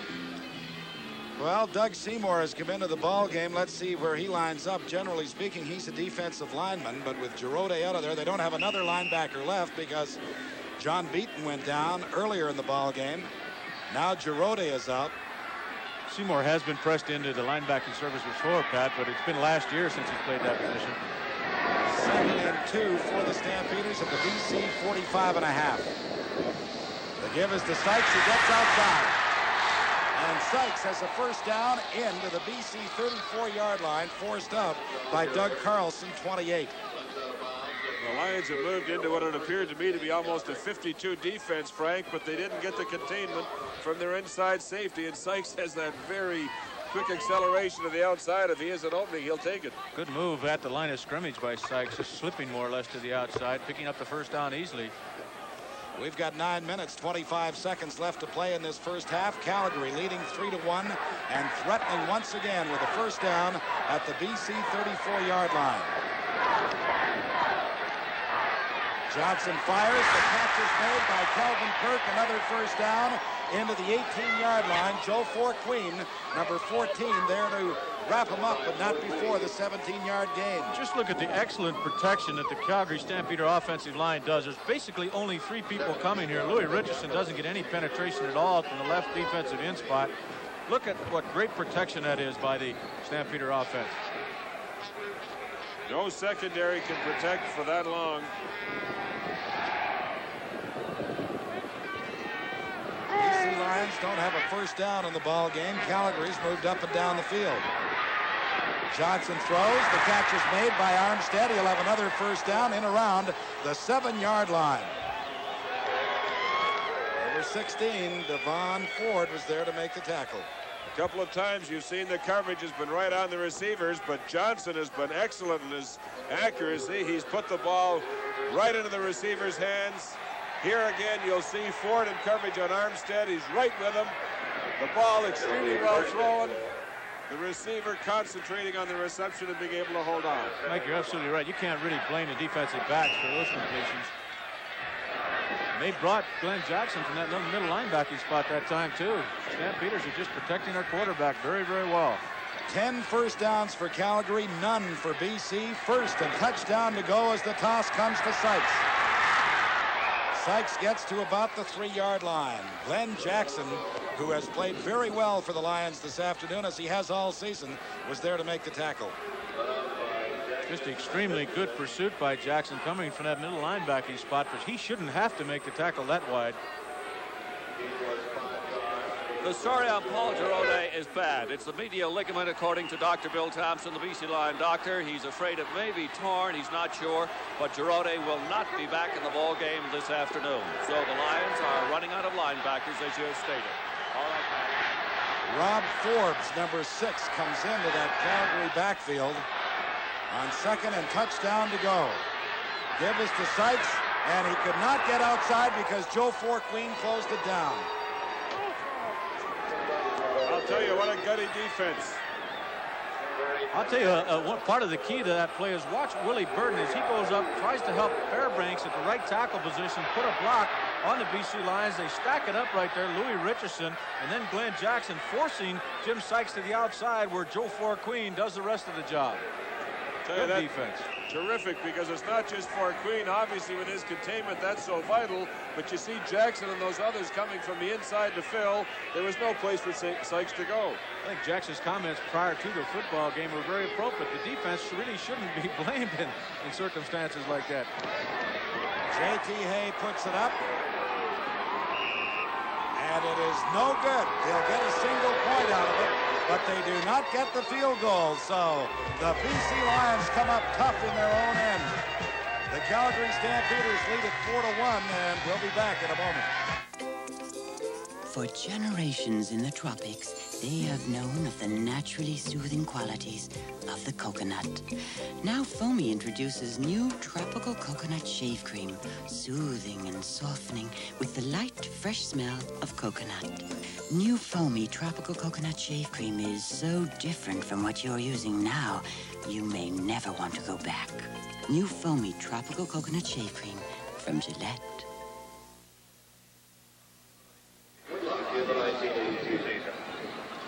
By the BC Lions. It was 2nd and touchdown to go from the 3, and all the Stampeders got out of it was a single point. Now the Lions offense has to get a move on as Mike Knott, who came in to replace the injured Joe Powell as a quarterback. Larry Key on a little bit of a counter, but there is nowhere to go. He's nailed after a gain of maybe a couple. Ollie Bach in the middle linebacker was there, along with a lot of folks by the name of Dombrowski, McElhenney, and Lewis. Dombrowski did a great job of reading that little counter trap back into the middle. Little room for the back to maneuver. Well, when you get a back like Larry Key, who carries 3 times and has -1 yard, you know what kind of a job that front 4 is doing for Calgary. Knott puts it up. This time it is held onto by Ricky Ellis. Nice pass, complete to Ellis. And he'll have the first down. We got to bring that back. It's the only first down they've had all day, Mike. Robert Sparks in coverage, is inside safety spot. Ellis just breaks out. Sparks in pretty good position, but it's well thrown. Mike Knott's been pretty impressive in the few that he has thrown this afternoon. He just has to get a little bit more time and a little bit more help from his receivers. Ball is at the BC 46-yard line. First down for the Lions. This is John Henry White. No, sir. Lewis was there, and so was McElhenney. To measure the job that Calgary defense is doing, Larry Key and John Henry White come into this ball game, each of them, with a 5.2 average per carry. Key, of course, having over 1,000 yards in the season. White over 775. You know, we thought maybe if there was a weakness on the Calgary Stampeders, it'd be their outside linebackers, but John Palazetti got a good piece of that tackle as well, and he and Marson have played outstanding so far today. 2 of the great running backs in the CFL, John Henry White and Larry Key, have combined for 1 yard rushing. Knott throws. He was hit as he released the ball. So Louis Pasaglia will be back out to punt for the Lions with 4 minutes, 49 seconds left to play in this second quarter. And you know, we talked about how important it was for Calgary in the first quarter to keep the Lions off the board. The Lions have done a pretty good job in keeping Calgary back. Well, you know, how many times have you seen a ball game where one team dominates the other one completely, and if they don't score, which the Stampeders certainly have not done, leading only 4-1 here, you know, this ball game could turn around in the next 30 minutes very easily. They almost sag as a result of not being able to take advantage. What an excellent play by Pasaglia. Wasn't it a smart one? He booted it over the head of Tom Forzani back at the 9-yard line. Forzani Gets it back over the 20 to about the 22. 55 yards against the wind by Passaglia, who faked the run, brought everybody up, and then kicked it over their head. Here's another look at it. That's a poised player. That's the kind of play you need if you're going to win in playoff games. He saw them all going back for the return, took his time, got the people to come up, and then sailed it over their heads. Mike, this is going to be great. At halftime, we can do the highlights of the punter. That's their biggest offensive threat. Good return of 14 yards by Tom Forzani as the Stampeders start at their 22-yard line with 4 minutes left in the first half. Johnson with a good fake to Burden, and now he goes deep, but there's nobody there.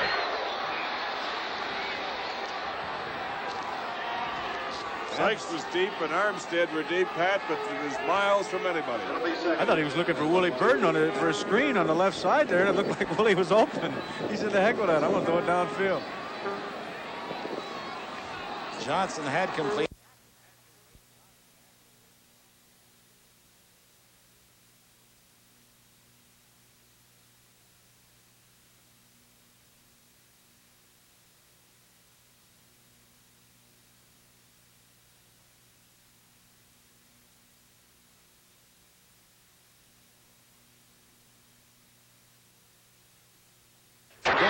And now he goes deep, but there's nobody there.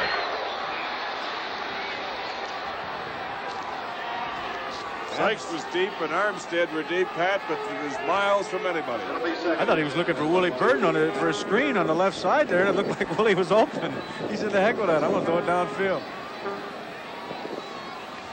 Johnson had completed his last 5 passes in a row prior to that one going astray. It is 2nd and 10, Calgary from their 22-yard line. Next Saturday, we've got the Eastern Final, Montreal against either the Ottawa Rough Riders or the Hamilton Ticats. That should be a dandy. The winner goes to the Grey Cup. Johnson throws over the middle, complete to Armstead. Armstead is forced out by Doug Carlson on a saving tackle, but it was a missed tackle initially that allowed him to pick up 37 yards. Well, you'll see obviously that the BC Lions get caught in man-to-man coverage. Girodi, the linebacker, firing on the blitz. That's why you can know for sure that it is a man-to-man coverage situation. Armstead makes a good reception, but then I believe it's Ford slips and falls. No, Joe Forqueen, number 14, who had Armstead man-to-man, and Forqueen slip allows Armstead to pick up an extra 25 yards on the play. Closer look at it. It was 16, Frank. You were right the first time. Devon Ford. But Armstead with that quickness made a lot more. James Sykes makes the reception inside the 45 to about the 44-yard line. He'll have a gain of close to 7. The tackle made by Frank Oliver. We've got 3 minutes left in this first half. Calgary leads at 4-1, and we'll be back in a moment.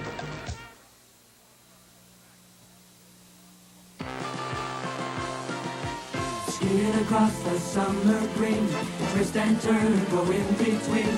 Flying free across the grass, you love the fun, you love it fast. You know what you could do. Come on and share a smile or two. 'Cause when you're smiling, keep on smiling. Blue smiles along with you. 今天所看到的一切。 At electric power sites in Canada, engineers from China are learning new techniques. They know Canadians have one of the most reasonably priced and reliable electric power services in the world. And like many other countries, they come to study our innovations, like pioneering extra high voltage transmission. Well done, Canada. Constant innovation. It's one reason Canadians enjoy one of the most reasonably priced and reliable electric power services in the world. We've got 3 minutes, 9 seconds left to play in the half. It is 2nd and 3, Calgary at the BC 44.5-yard line. They lead it 4-1. Give inside to Willie Burden. Burden gets to about the 42. It'll be close to the first down. Let's go to Bill Stevenson. The story, Pat, on Joe Paopao is that he can come back into action. He is fine, and he's not being used, not because he is injured or anything. The wind was just knocked out of him, as we said previously. As for Paul Giroux, who we were told was going to be out for the rest of the game, he talked his way back into the lineup. And Dr. Bill Townsend says, well, I'm watching him. He seems to be doing all right. He said, I didn't think he was going to be able to play, but he says he's trying. So I've let him go in, and I'll check him again at halftime. This is what happens, however, in playoff games. Players who maybe would not go back in the regular league game realize it's all on the line, and they're showing, in the words of sports, a lot of guts. All right, Pat. Thank you, Bill. It is 3rd and inches to go for the first down, and the Stampeders will go for it with 2:57 showing on the clock. Forbes comes back in, number 6.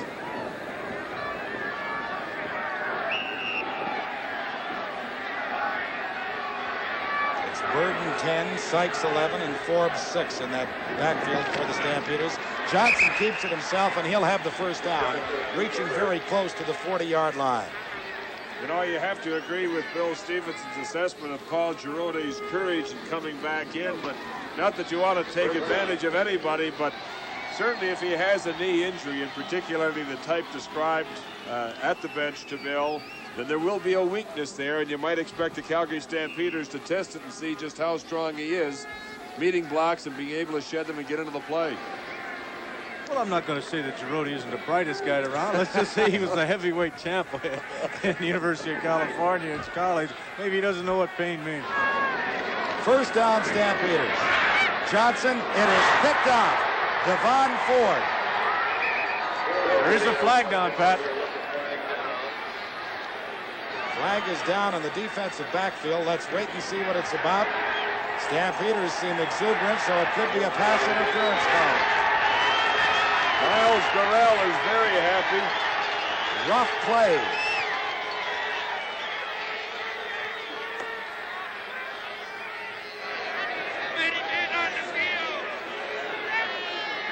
Was it before or after? Let's listen. Unnecessary roughness. BC number 17 before the interception. First down. Oh, what a big penalty. Unnecessary roughness against Frank Oliver before the interception. It'll be a first down, Calgary. A tough break against the BC Lions defense. They've been valiant all afternoon in this first half of play. They come up with a really big turnover. The efforts of Ford, number 16, all for naught, and the Calgary Stampeders now 1st and 10 at the Lions' 25. Ford had made only one interception all season long. He makes another one here in the playoff, and it goes for naught. Johnson fires over the middle. It is complete inside the 20 to about the 18-yard line to Bob Vickers. Finally, Louis Richardson does get some pressure here on Johnson. If we start it up, you'll see him beat. Stop it right there. You'll see him beat Fairbanks, number 66, the right offensive tackle, around to the outside, and he gets to Johnson just after he releases the football. Just another half step, and he could have prevented that completion. The gain was 8 yards. It is 2nd and 2. Look at the kind of play that follows the quarterback even after he's released it. Richardson, 77, really comes in and decks Johnson and makes him pay for that completion. Now at the 18-yard line, 2nd down. Give us to Sykes. Well, we'll wait for the placement of the ball. It appears to be a first down. The tackle was made by Richard Murray, number 71, the right defensive end, along with Devon Ford, number 16. It is a first down for the Stampeders with 1:57 showing on the clock. You look at a concerned BC bench. They're in this ball game 4-1, but they don't want to give up the major score right now and go to the locker room down by whatever it would be if the convert was good, or well, let's say about 9 or 10 points. Yeah, or 10 or 11.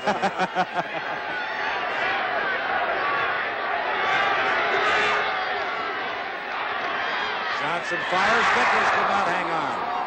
Doug Carlson, number 28, had him wrapped up. A big blitz again. Giroux, and I believe it was Ford that came in on a safety blitz also.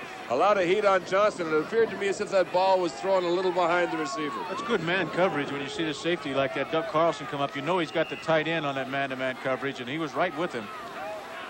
Second and 10, Stampeders from the BC 15-yard line with 1:39 left to play in the half. The Stampeders lead it 4-1.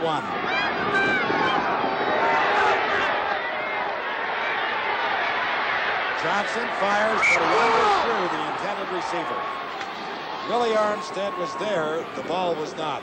All day to throw the football, too. Just all day. Frank Oliver appeared to have flat coverage, but Armstead certainly got away from him. Tom Forzani, who's the leading receiver on this ball club with 58 catches during the season, has not been thrown to this afternoon. You know, Pat and Mike, I think on the cab on the way out to the stadium, you guys said that I thought that the BC Lions are going to have to get points from their specialty teams to win this football game. I still think that comment's valid. Well, it certainly has been in the first half, unquestionably. J.T. Hay will try the field goal from 22 yards out.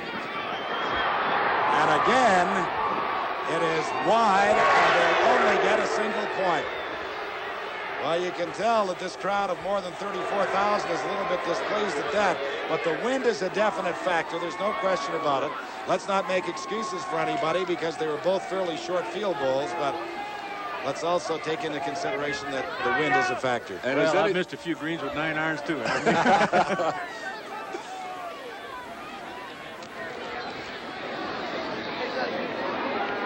First down, BC at their 35. They trail now 5-1 and have to feel pleased about that. John Henry White dances his way back to the line of scrimmage, and not much more. The East Germans, the remarkable success story of the East Germans, highlighted ranging from Wolfgang Brenhardt's bantamweight boxing victory. That was their first gold medal, and including swimming Roland Mathis, as well as Cornelia Enders, and discus throwers Walter Milder, Wolfgang Schmidt. You'll see the javelin throwers, the marathoners. You'll see all the best of the East Germans on CTV Sports Special, the Olympiad, the East Germans on CTV. That's November the 13th. Al Sharuk is out. Jimmy Young is in on 2nd and 10 for the Lions, and Knott wants to put it up. Fires beyond the reach of Ricky Ellis, number 7. Who's in there in place of Harry Holt. Big rangy man, Ricky Ellis, seeing action for the first time of the BC Lions, but he certainly doesn't have the speed that Holt had. It's really strange, don't you think, that the number 1 receiver they've gone to all afternoon has been Ricky Ellis, who was playing his first game for the Lions in 1979, whereas your backs, John Henry White and Larry Key, have been the top receivers all year long, and then Harry Holt, Leon Bright. They're going to an absolute new man. I agree. That's the new wrinkle, I think, that Vic was talking about. Maybe. Pasaglia hangs it up there for Zani at his 42. Dropped the ball momentarily, then was able to dive on top of it. The tackle downfield was made by Nick Hebler. 32-yard boot, no return. So with 51 seconds showing on the clock, the Stampeders will start from their 43-yard line. Tommy Forzani having some problems repeatedly on this punt return squad. He's been able to recover it in each instance. So look at Larry Key as they examine his knee. Boy, we've had a lot of injuries for the Lions so far in this ball game.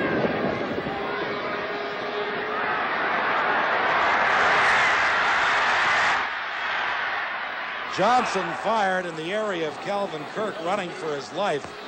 It goes incomplete, but at least he was able to salvage the yardage.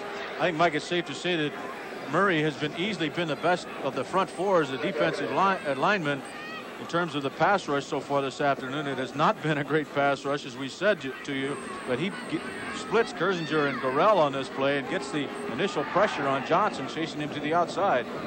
It seemed to me that he and Mike Blanton had a little game on Blanton coming outside and Murray taking that inside course that you described. He was occupying 2 people and beat them both. 43 seconds left in the half. Johnson throws. It is complete to Willie Armstead, and he should have the first down at about the 53-yard line. Time becoming very much a factor as we hurry into this isolation shot of Willie Armstead, who's certainly been one of the favored receivers for Johnson this afternoon. Gets enough for the first down, and the Calgary Stampeders anxious to get going because there's only 38 seconds remaining, but as they have to wait for the chain, they don't have to worry about the clock, at least for the moment. Well, as you mentioned, Willie Armstead has been busy. He's caught 5 for 78 yards. But the story of the ball game is, despite the fact that the Stampeders have 10 first downs this quarter, they've only managed 2 points. It is 5-1, Calgary out in front. It was 3-1 at the quarter. 38 seconds left to play in the half. It's first down Calgary from their 53-yard line. Johnson over the middle. It was deflected away by number 44, Morehouse. You know, when you look at the fact that the Calgary Stampeders have been one of the better clubs in the CFL this year, you must recognize that their offense ranks about 6th. That goes to show where the strength really has been, Frank. That's amazing, isn't it? 6th best offense in the country, and they finished with a 12-4 record. Right. 31 seconds left in the half now. Second down Calgary from their 53. Johnson throws. Calvin Kirk is wide open, and he is really rocked by Morehouse at the 35. Well, I didn't think he was going to get up that quickly. Calvin Kirk really took a blow from Morehouse, number 44. Hurry up offense now with the Stampeders. 25 seconds remain in the first half. I was going to say it was an 18-yard gain, and more than that, the fact that, as you gentlemen have just pointed out, he held on to the football. Ball at the 35, and the clock is now running. 19 seconds left in the half. Flag comes down. Ball fell between Calvin Kirk and Willie Armstead, but we've got a penalty against the Stampeders. I believe it was Harton, number 67, who was called for the holding of on the Calgary Stampeders. Let's take a look at him. He's working against rookie Nick Hebler. Boy, is he upset, Frank. He sure is. He's going after the officials. The BC Lions are going to accept the penalty and move the Stampeders back to the 45-yard line. It'll be first down over with 20 yards to go and only 14 seconds remain on the clock. Big penalty, because now it's a question of whether or not they'll even be able to get into field goal range again. 14 seconds left to play in the half. First and 20, Calgary.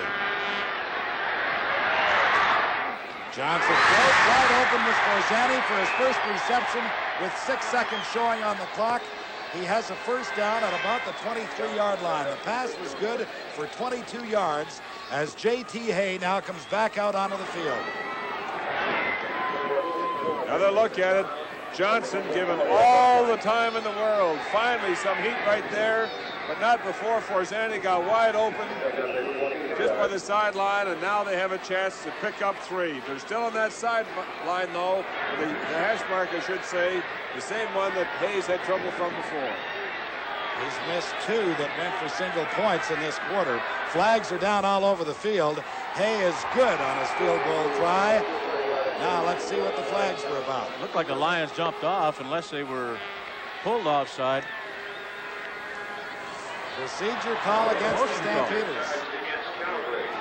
So wipe out that field goal.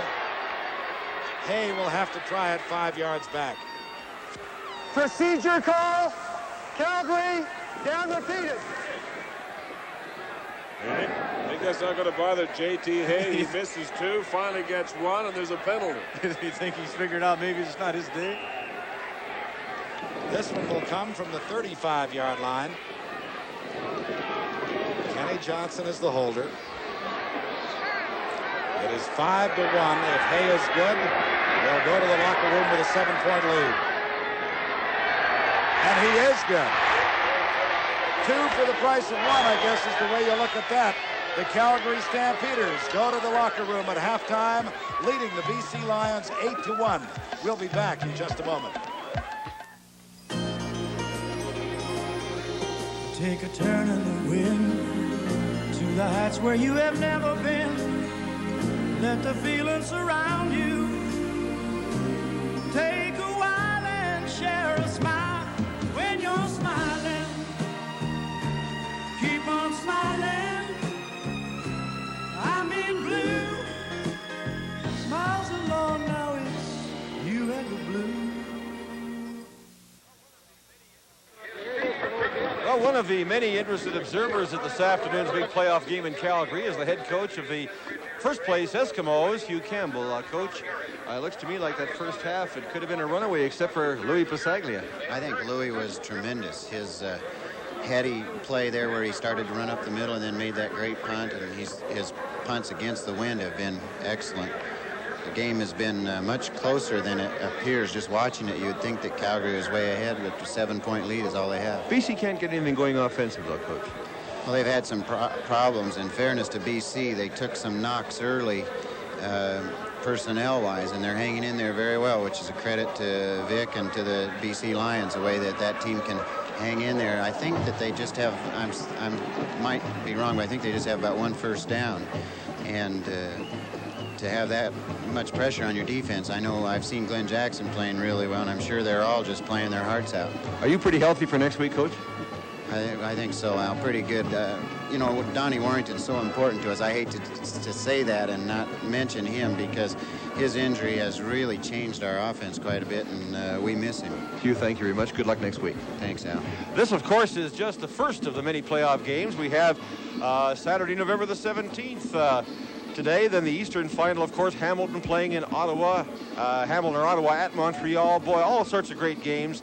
And then, of course, it's all culminated by the Grey Cup game on the 25th, and you'll see a lot of this great action on CTV. We'd also like to remind you of something coming up that we want you to watch, and that is, of course, our All-Pro Countdown. That's coming up, and it's going to be a very particularly good one, the quarterback accuracy contest, which always is very interesting. This is the CFL on CTV. We'll continue with halftime in just a moment.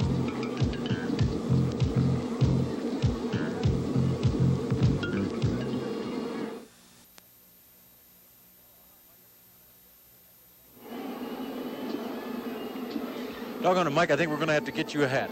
Oh, Hoppy, I'll tell you, if I'm going to be your partner, I'll have to. That Stampeder defense has been very impressive, hasn't it? Frank, there's no question about it. Coach Vic Rapp took the wind and hoped to score in that first quarter, but he wasn't able to because the Calgary defense was just so strong. So let's get to some of those highlights right now and see what we mean. Joe Pow dropped back, tried to get something going as he had good field position to start off with. The only turnover of the game happened, however, early in the first quarter, and the Calgary Stampeders got possession. From that, they got a field goal. Later in the first quarter, again, the Calgary defense was charging. Lyle Wozniacki came in on Joe Pow. Joe Pow has not seen action since Mike Knott has returned to be the quarterback. You know, the Lions defensive have played extremely well, too. One time during this ball game, they did have a lapse in the second quarter, however, and this was Calvin Kirk moving the ball all the way down to the 7-yard line. Fortunately, from the Lions' point of view, it was called back because of a holding penalty against the Calgary Stampeders. But Ken Johnson came right back and hit Willie Armstead for a first down at the 7-yard line. But once again, defensively, the BC Lions have been extremely impressive as well. And on this play, you'll see a great move by Joe Forqueen on the outside. Well, we're not going to see that one right now. We're going to take a look again at Calvin Kirk, or I should say Willie Armstead, as he goes down to set up that excellent field position for the Calgary Stampeders. Right after this, however, the great position by Joe Forqueen defensively really was the key to keeping the Calgary Stampeders out of that end zone. Ken Johnson with Willie Armstead and Calvin Kirk continue to team up to put on a pretty good passing display. But Frank, they just never got a chance to get it into the end zone. The BC Lion defense came up big when it had to. This allowed for a J.T. Hay field goal to make the score 8-run at halftime, but the Calgary Stampeders have not really been able to capitalize. This is the CFL on CTV. We'll have second half action in a moment.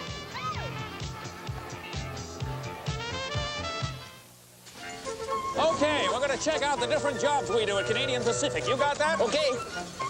Railway, that's one. Airline, that's one. That's two. Trucking, that's one. Ships, that's one. Telecommunications, that's one. Hotels, that's one. Okay, railway, airline, trucking, ships, telecommunications, hotels. That's one job. Transportation. Now, on to the others. Mining, that's two. Forest products, that's two. Real estate, that's two. Steel making, that's two. Petroleum, that's two. Okay. Mining, forest products, real estate, steel, petroleum. That's the second job. Resource development. At Canadian Pacific, we work at 2 basic jobs. Transportation and resources. Today's Canadian Pacific. Working for you in transportation and resources. Back in the beautiful city of Calgary, Alberta, where we've just had the kickoff. And we also have the kickoff return right at this instant.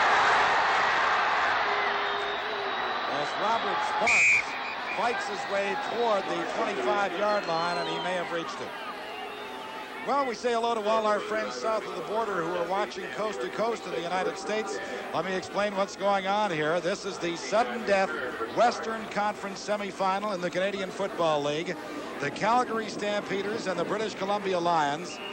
Calgary finished second in the Western Conference. BC finished third. The winner of this game will play the Edmonton Eskimos next week in the Western Conference final on Sunday in Edmonton for the right to represent that conference in Canada's Grey Cup Classic the following week in Montreal. The flag comes down as Willie Burton, the former North Carolina State running back, gets out to about the 29-yard line. 8-1 is the score in favor of the Stampeders, who completely dominated that first half of play. The statistical story was simply overwhelming in favor of Calgary. It was 249 yards, believe it or not, to 0. And yet they only got 8 points out of that tremendous advantage, Pat, and there's some significance in that, too. That reminds me of a ball game the Seattle Seahawks played a week or so ago. They set the new NFL record for ineptitude offensively. They lost 8 yards offensively in the ball game. The Lions could top that. Well, the holding penalty was against Calgary. They've had a number of them this afternoon. It is 1st and 20 from the Calgary 17-yard line. We are just underway in the third quarter of an 8-1 ball game in favor of the Stampeders. The loser goes home for the season. The winner goes on to play again next week. Kenny Johnson fires complete to James Sykes. Sykes did an awful lot of running and finally got over the 25 to the 27. Now, he does not have a first down because they had 20 yards to go, but he certainly does have about 12 or 13. Pat, let's start this up. I thought there was a clip by the Calgary Stampeders which was not picked up there after Sykes makes the reception. Let's take a look at it. Number 6, Rob Forbes, and I agree. Let's take a look. There he is. Right behind. Look at right there. He didn't stop it for you in time, but he got Nick Hebler from the back. It looked like to me it was not called by the official. The 10-yard gain will stand. The ball is back to the original line of scrimmage, so it is 2nd and 10. Johnson throws. The catch is made by Kelvin Kirk. He has the first down, gets to his feet, and is finally hauled down at the 41-yard line. Morehouse, number 44, there to make the tackle for the BC Lions. The gain was 14 yards. Some pretty big plays by Johnson. 1st and 20, deep in his own end, but he's come up with it. And Kelvin Kirk's been quite a man in their offensive plan this afternoon. Let me tell you about the Calgary Stampeders. Kenny Johnson from the University of Colorado, by way of the Buffalo Bills, is the quarterback for Calgary. Number 19, James Sykes from Rice, and Willie Burton from North Carolina State are the running backs. Johnson throws for Willie Armstead. He's got it, has a first down, and is into BC territory at about the Lions' 50-yard line, hauled down by Frank Oliver from Kentucky State, but not before a 19-yard gain. Pat, Rob Forbes is in the game now, number 6 for Willie Armstead. Willie's gone to the bench and taken off his usual number 10. I don't know if his jersey was just ripped or something. He's put on number 7, I believe, at this point. Willie Burton, you meant, Frank? Yes, I did. Yeah. I'm sorry.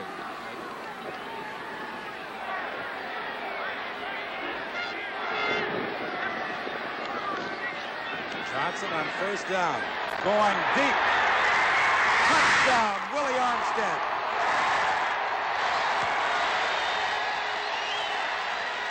Beautiful 50-yard touchdown pass. Well, the Lions got caught in a safety blitz here. Doug Carlson, their safety, number 28, was caught on the blitz.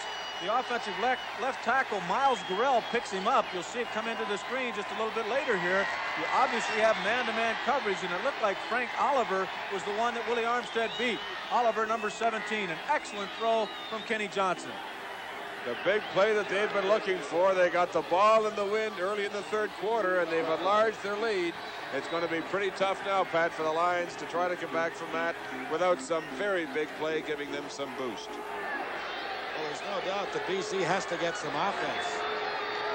The point after by J.P. Hay is good. It is Calgary 15, BC 1 here early in the third quarter. What a play. Kenny Johnson to Willie Armstead. A big 50-yard gain to put the Stampeders up 15-1. It's nothing more than a foot race because of the man-to-man coverage that you described, Frank. Well, let me give you the junior final. It took place at Ivor Wynne Stadium in Hamilton this afternoon. Ottawa beat Regina 13-9. They are the Canadian junior football champions. It is 15-1 here for the Stampeders, and the CFL on CTV continues in a moment.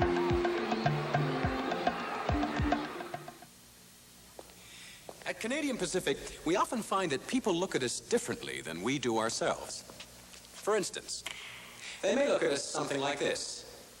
They see us working at a lot of different things. And after all, we and our subsidiaries do work at railways, mining, airlines, forest products, trucking, steel making, ships, petroleum, hotels, real estate, and telecommunications.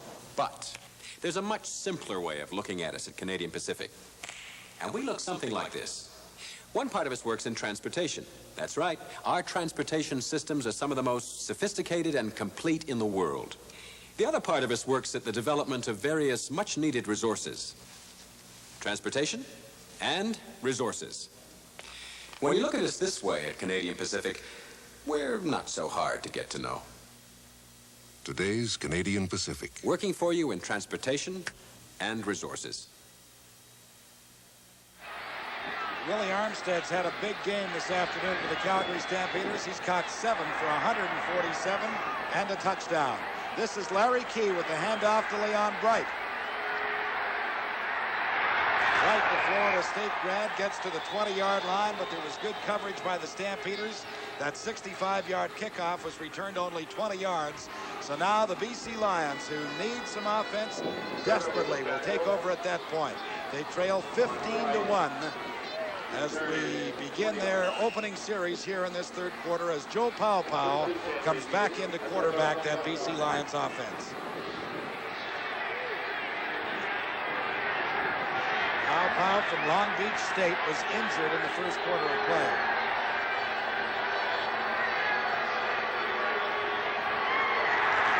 Set up the screen for Bailey. And he gets a few, but not much, maybe to the 23 or 24-yard line, as Reggie Lewis played it well and made the stop. Herb Walker was in very quickly, did an excellent job from his inside safety position with flat responsibility, reading that screen, moving in. Good move. Gets him away from Walker, but there are too many others, including Reggie Lewis, that are there to fill the gap.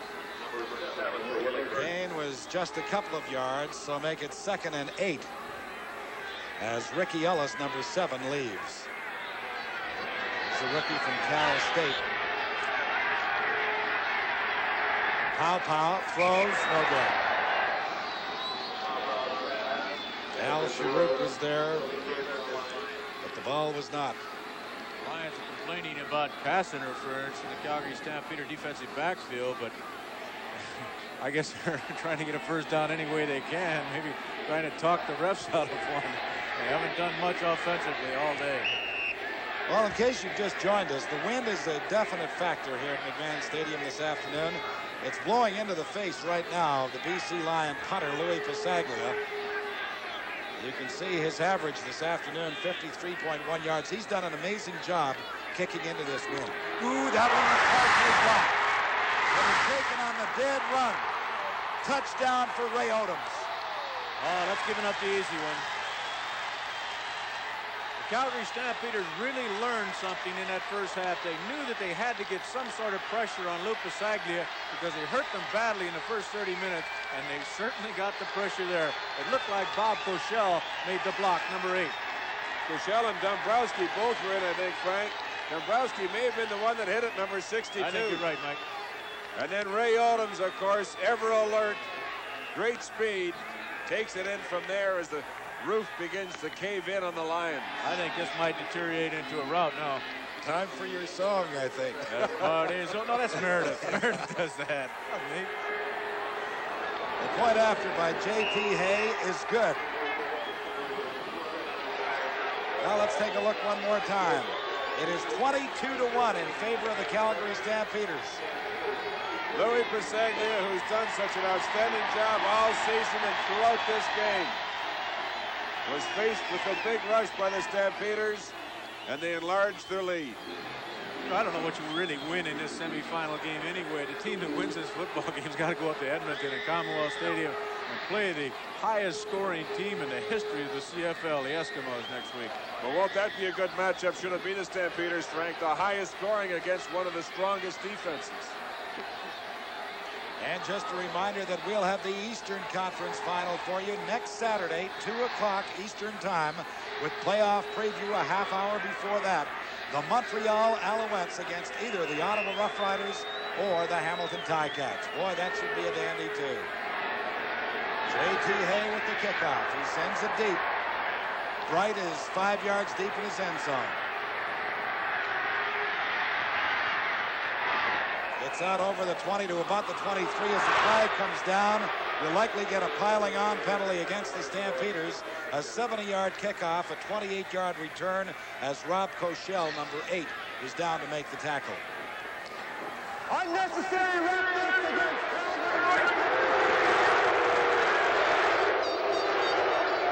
I think he said 52. That would be Miles Gorell. Regardless, it's a 15-yard penalty, and they moved the ball out to the 38-yard line. I thought it was Rob Forbes, number 6. Here it is, right here. Take a look at it. Here's number 6 right at the top of your screen.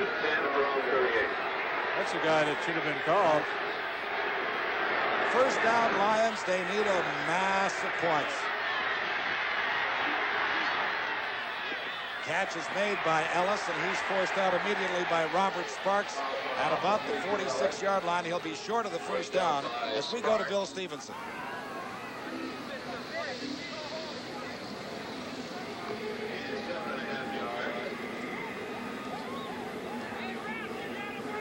I think Billy's frozen on the far side of the field. We're not going to go to Bill Stevenson. But you know, when you consider what the weather might have been today, this is actually a beautiful afternoon.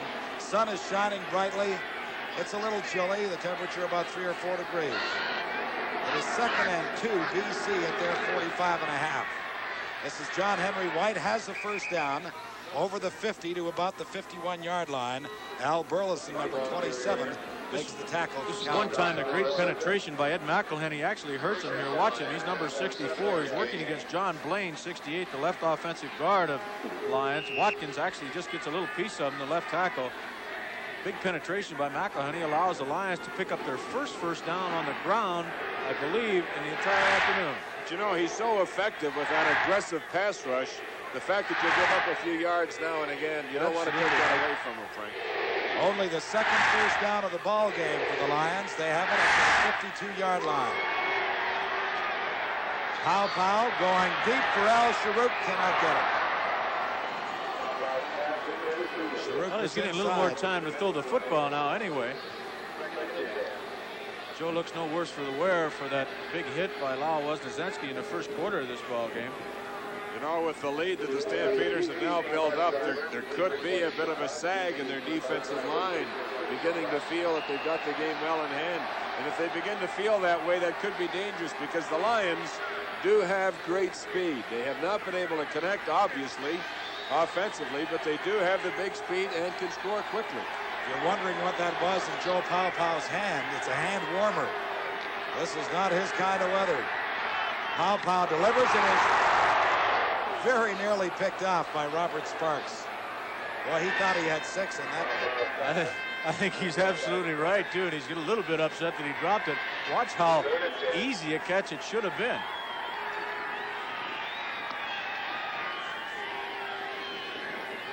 So that brings up a 3rd down as we take a look at the damage that a quarterback has to take.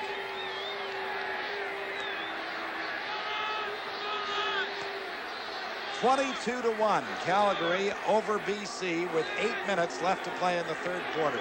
A game completely dominated by the Stampeders. Pasaglia very nearly had another one blocked. This is Calvin Kirk. And Kirk pulls his way out to about the 38-yard line, upset there by Glenn Leonard, number 54. It was a 32-yard punt, a 13-yard return by Kirk. And the Lions do not look very enthusiastic at this moment. They don't have an awful lot to look to offensively in terms of where can we go back to find our greatest success, Frank? What are we going to repeat? They keep on having to try something new because they just haven't been able to strike anything so far. And the coverage on that punt wasn't very good either. I don't think the Stamps are going to sit on this lead, though, Pat. I really think they're going to continue to put the ball in the air and try to pile up some more points while they have the win. Johnson throws. It is complete. That's Willie Armstead again for the first down at the 50-yard line. Ford, number 16, was there to make the stop for the Lions. What an afternoon for Willie Armstead.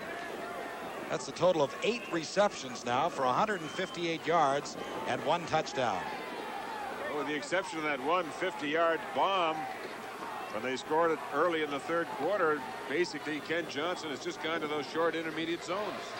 It's a 22-1 ball game in favor of the Stampeders over the BC Lions. The CFL on CTV continues in a moment. At Canadian Pacific, when we work in transportation, we might be in or over any one of 39 countries of the world.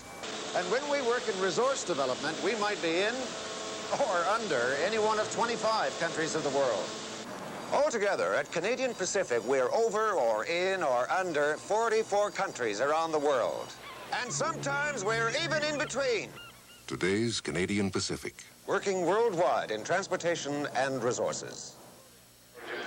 Well, Paul Giroux has certainly had a tough afternoon. This is the second or third time that he's been forced to leave the ball game. And in case you missed it, we gave you that Canadian Junior Championship score. The Ottawa Sooners won their second national championship with a 13-9 victory over the Regina Rams. Johnson flares it out here to Willie Burden. Burden is inside BC territory at about the 53-yard line. He'll have a gain of 7 or 8. Ford again there to make the tackle. Pat, as you know, I love watching those offensive linemen, and watch the job that Dave Kersinger, number 69, does on this play. Just absolutely destroys newcomer Mike Blanton of the Lions. That's 21 of 29 now for Kenny Johnson. He's about 310 yards in the passing department, so he is getting great protection by that offensive line, and he's taking advantage of it. Well, one of those offensive linemen is going to leave the ball game right now. Mike Horton, number 67, has been shaken up.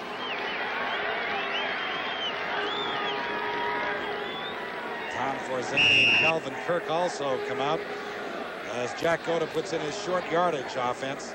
It is second and about 2.5 to 3 yards to go for the first down. The ball is at the BC 53. 6 minutes, 20 seconds left to play in the third quarter. Calgary 22, British Columbia 1. Sykes, and Sykes has the first down as he crosses the 50 into about the 49-yard line. Frank Oliver and Blanton there to make the tackle. Mike Blanton, number 79, a newcomer, a rookie from Georgia Tech.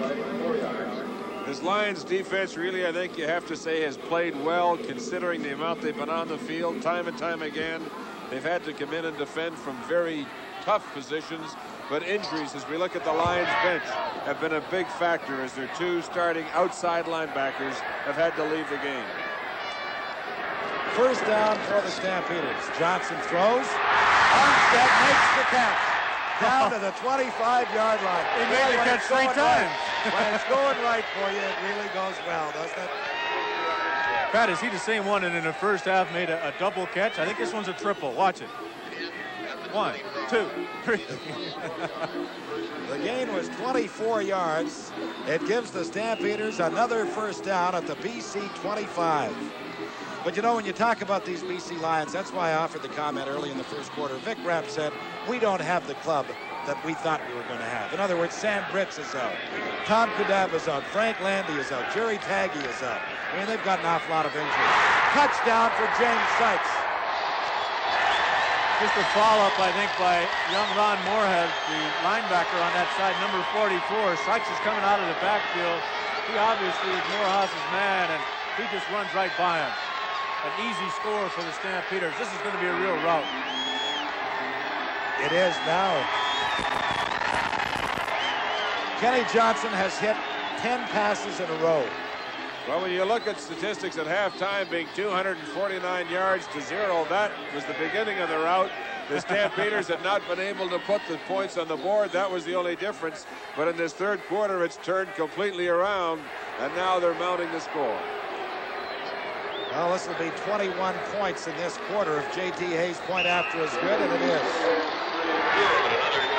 So it's a 29-1 ball game in favor of the Stampeders.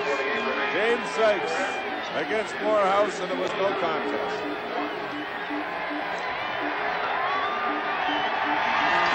Let's go down to Al McCann. Well, I'll tell you, it's a jubilant Calgary Stampeder bench now, and things are going so good for them down here that even when Mike Horton got hurt a minute ago, he wasn't that serious. He told me he just needed to get his knee pushed back a little, and trainer Alec Ruska says it's probably just a slight strain. He'll likely be back. Thank you, Al. And speaking with Jack Goda last night, I said, Jocko, if you win this game, do you really think you've got a shot against Edmonton? He said, you better believe we've got a shot. We're healthy right now. We're playing well. We've won 7 out of 8. It's going to be 8 out of 9 after this ball game. And he said, we're ready, and that's what we've been pointing toward all season.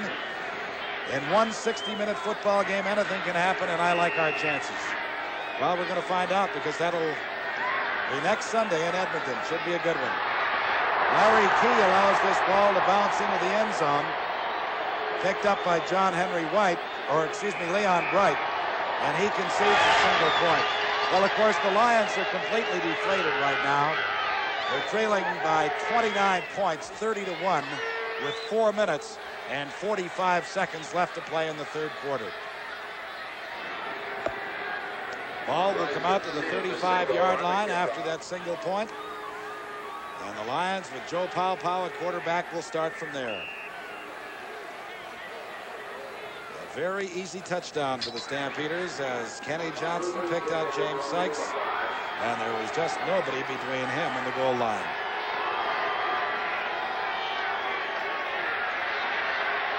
Paopao delivers to Bailey, has a first down to the 48-yard line. Tackle was made by Merv Walker. Gain was 13 yards, and it is the third BC first down of the football game. Seems like Terry Bailey's been around the BC Lions forever, but I look at my chart and it's only 6 years. You're thinking of By Bailey. He played a few years ago. Well, you'd remember all those old guys. Scored the first touchdown in the history of the BC Lions, By Bailey. Paopao with the first down, delivers. The catch is made under trying circumstances by Ricky Ellis. Tackle again made by Merv Walker. It kind of scares you. That's exactly the same kind of hit that Harry Holt suffered in the Saskatchewan game that put him out for the rest of the year. You know, I'll tell you, though, if the BC Lions could come back and get a touchdown, it would show that they've got a lot of pride, a lot of heart. They trailed by a 30-1 count. Nothing is insurmountable, I suppose, but it would be unrealistic, I think, to assume they can win this game. They have a 2nd and 2 right now. Toss goes to Key. Ed McElhenney was there, so was Burleson, and they nail him for a loss. I'll tell you, Bernie Morrison's a little bit upset with himself that he doesn't make the tackle, but he's the reason the play does not work. If we start it up right now, you see the great penetration that he gets. He beats John Henry White's block. He forces Larry Key to the outside and for further depth, and then a great pursuit by McElhenney coming all the way from the other side, that defensive tackle spot. Just a super defensive football club, Mike. I think that's the reason that they really do have a chance against the Edmonton Eskimos next week. That great defensive unit. Absolutely. They'll cause turnovers and create mistakes, and that'll allow them to come on even if there are some problems with their offense. Right now, it doesn't look like there are too many. Larry Key rushed for 1,060 yards this season. He's gained 4 yards so far today. Kelvin Kirk allows the ball to bounce back to about the 12-yard line, then picks it up and gets to about the 15, and that's where the Stampeders will start from. Well, the score is Calgary 30 BC won, and we'll continue in a moment. Thank you. At Canadian Pacific, we look at our business as a pretty simple one. We do two things. That's right. Basically, we work at two things. We're in the transportation business. We're in the resource development business. Simple, isn't it? Transportation. Resources. But there's one thing that's not so simple about what we do. It's doing it well. When you're in transportation, that's a big job. Developing resources takes a lot of know-how. Transportation. Resources. At Canadian Pacific, we got two jobs. We work in transportation and resources. You see, our business is really a rather simple one, except for one thing. You have to really know your job. You have to do it well. Today's Canadian Pacific. Working for you in transportation. And resources. A lot of nice-looking folks cheering on these Calgary Stampeders this afternoon. Boogie, boogie. They've had a lot to cheer about. It's 30-1 for Calgary. With 2 minutes, 35 seconds left to play in this third quarter. It was 8-1 at halftime, and the Stampeders have simply exploded in this third quarter. They had the wind at their back. Johnson going deep for Calvin Kirk. He's got it. Kirk is down to the Calgary 33-yard line. That's only about 62 yards. In behind the coverage for 62 yards. You're right.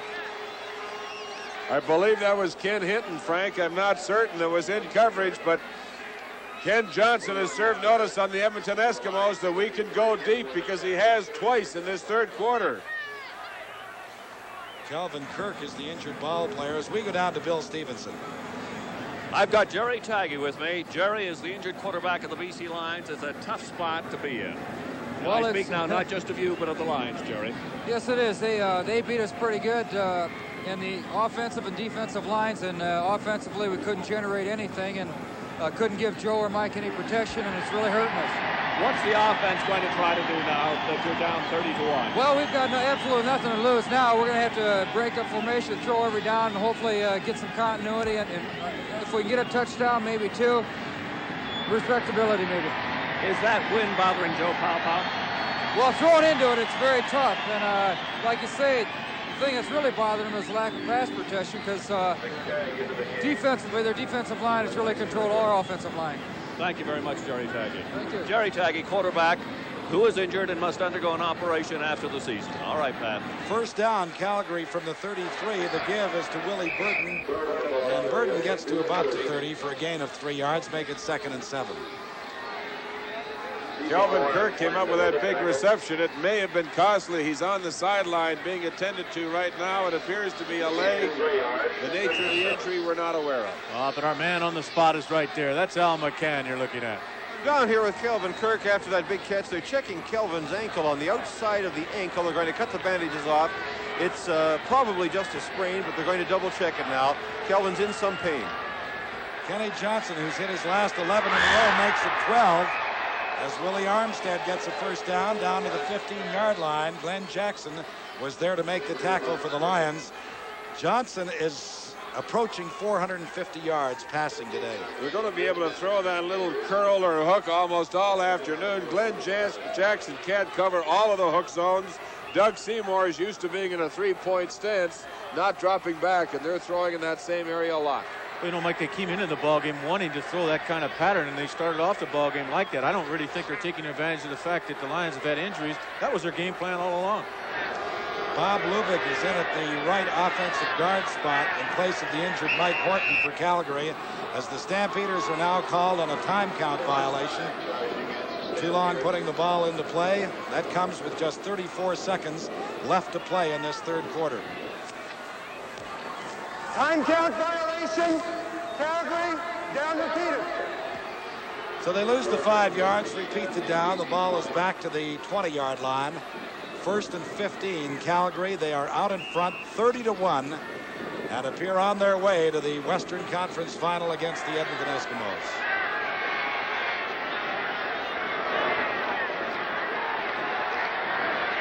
Johnson throws, touchdown, Mike McCann. A flag is down. So was Kenny Johnson. What a catch. What a throw. Two defenders right there. Number 37, BC applied on the kickoff. Glenn Jackson called for rough play, and that penalty will, as you heard the officials say, be marked off on the opening kickoff. Watch this hit by Doug Carlson after the reception. McTagg does a super job to hold on to the football. Outstanding. Mike McTagg scores his first professional touchdown. Beautiful catch. Outstanding throw by Kenny Johnson. And now it's just a matter of by how much are they going to win. The point after by J.T. Hay is good. It is a 37-1 ball game in favor of the Stampeders over the Lions. The Calgary Stampeders have put 29 points on the board in the last 14 and a half minutes. We've got 29 seconds left in the third quarter. And watch once again McTagg hold on to that football.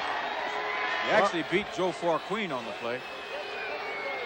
The hotel this morning, you said you thought that the Stampeders could win by 20. You underestimated them. What was it that the Root Fan Survey and the Radio Shack computer had said before the ball game? I think 6 points or something.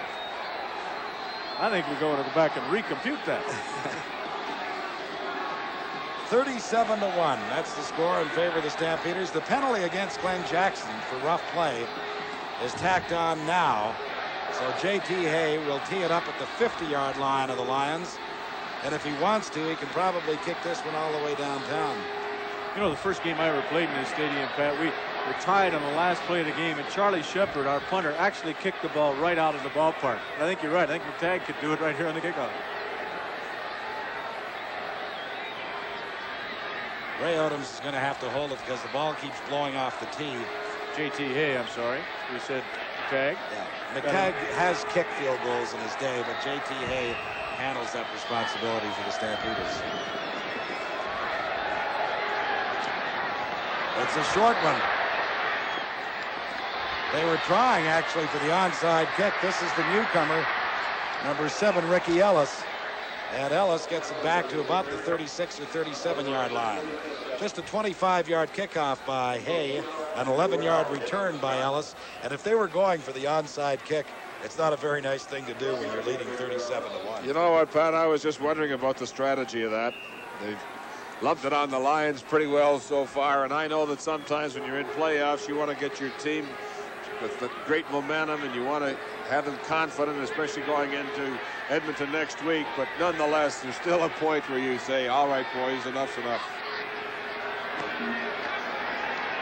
Wildfowl's going to have to throw virtually on every down now, but they're going to have to catch them if it's going to be of any use. Well, Pat, Johnny Esau just pointed out to me in the Calgary Stampeders' last 2 football games, they've beaten the opponents so far 78-1.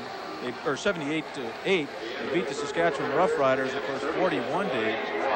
Well, they have been pretty dominant. It's the end of the third quarter now, and the Calgary Stampeders leading 37-1, and the CFL on CTV will be back in just a moment. When you take a quick look at what we do at Canadian Pacific, you may see a lot of people doing a lot of different jobs.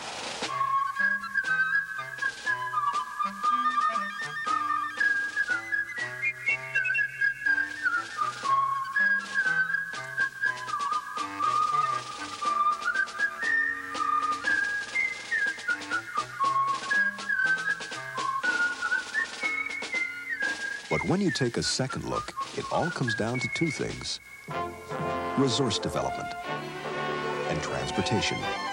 Transportation and resources.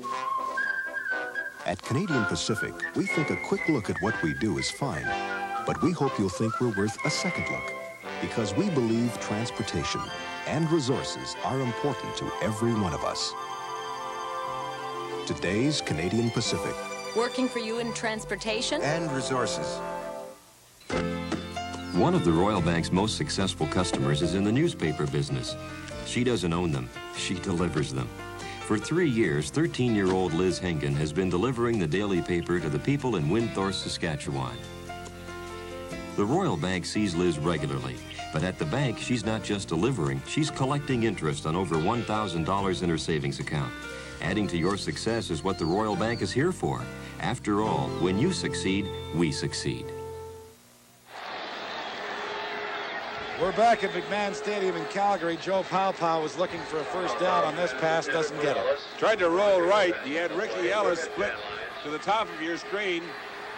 Coming back into the middle, but Walker, number 26, had very good coverage on him. The ball thrown a little too high. Well, they've got the wind at their back now. The Stampeders scored 29 points when they had that favorable win. The question is, can the Lions score 36?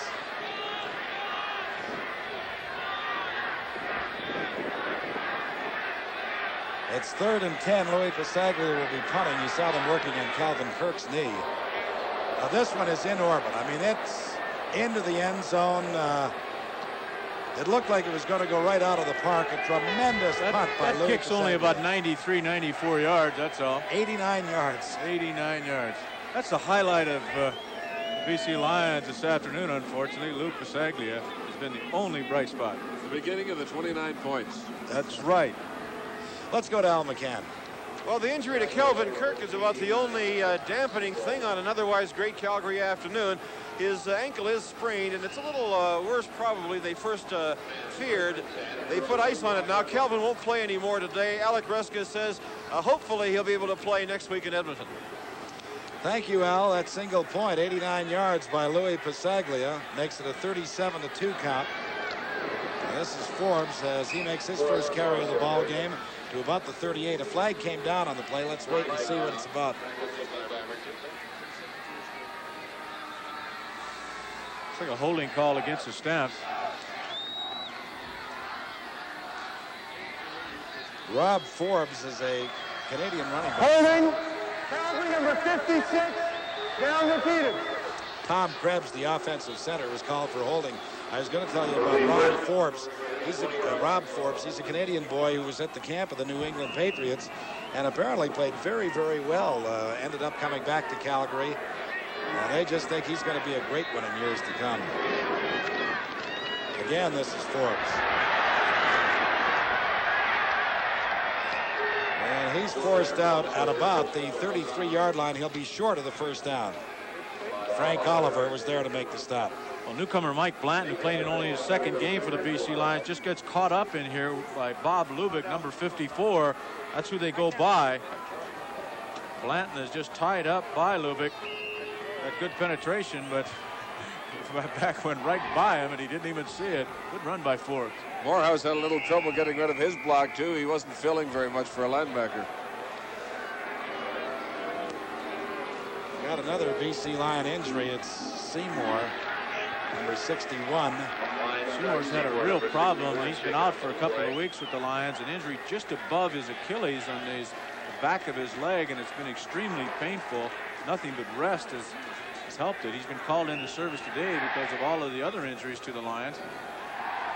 John Beaton was knocked out early in the first part of this ball game. Then Paul Giroux has been taken out. It is 2nd and about 2 yards to go for the first down. Give us to Forbes once again. He has to get to the 35. Now, did he make it or not? You know how desperate things are for the BC Lions at this point in time. They've got Mark Houghton, number 70, playing linebackers. You take a look at Glenn Jackson in the middle. Houghton was the tight end, starting tight end the last couple of weeks for the Lions. Now he's being pressed into service as a linebacker. I don't think he even works out at that spot. I'll tell you, it's a great opportunity to get experience, though, Frank. Oh, sure. Sure, he'll remember a lot from 15 minutes of linebacking spot by the time the Lions get together 8 months from now. McTagg's boot bounces beyond Bright. He picks it up and gets to about the 40. And that's where the Lions will start with 12:34 left in the ball game. 37-2, Calgary out in front. A 40-yard boot by McTagg, a 3-yard return. And I really have been amazed, though, at the lack of efficiency in the BC Lions offense when you consider that they've got some pretty talented people. Leon Bright hasn't caught a pass. Larry Key and John Henry White, I don't believe, have caught a pass. Bright has not. Al Sharut hasn't. Joe Paopao drops the ball, but the Lions have recovered it at about their 33-yard line. He was hit, Pat, very forcefully, and Wozniacki, I believe, was one of the initial people in, Frank. He's had a very good game for the Stampeders this afternoon. Well, the throwing Samoan's going to have lumps all over him after today. But you know, you're talking about different receivers who have not caught a pass. Certainly that's surprising. But I would have thought, again, the running game they would have tried to establish early. They did not with their two fine running backs. Look what they have not done this afternoon. Larry Watkins recovered that fumble for BC. He had 2nd and 15. The pass very nearly picked off by Terry Irvin.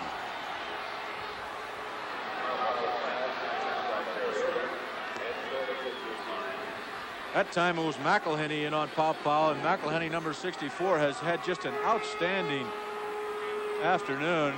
He's working against John Blaine, number 68. Paw does have time to release this football, but he paid for it. It looked like an easy interception by Terry Irving, number 28. They dropped a couple of them. Sparks dropped one earlier in the 3rd quarter of this ball game that he should have picked off. This is the 11th punt for Louis Pasaglia this afternoon. The last one he kicked 89 yards.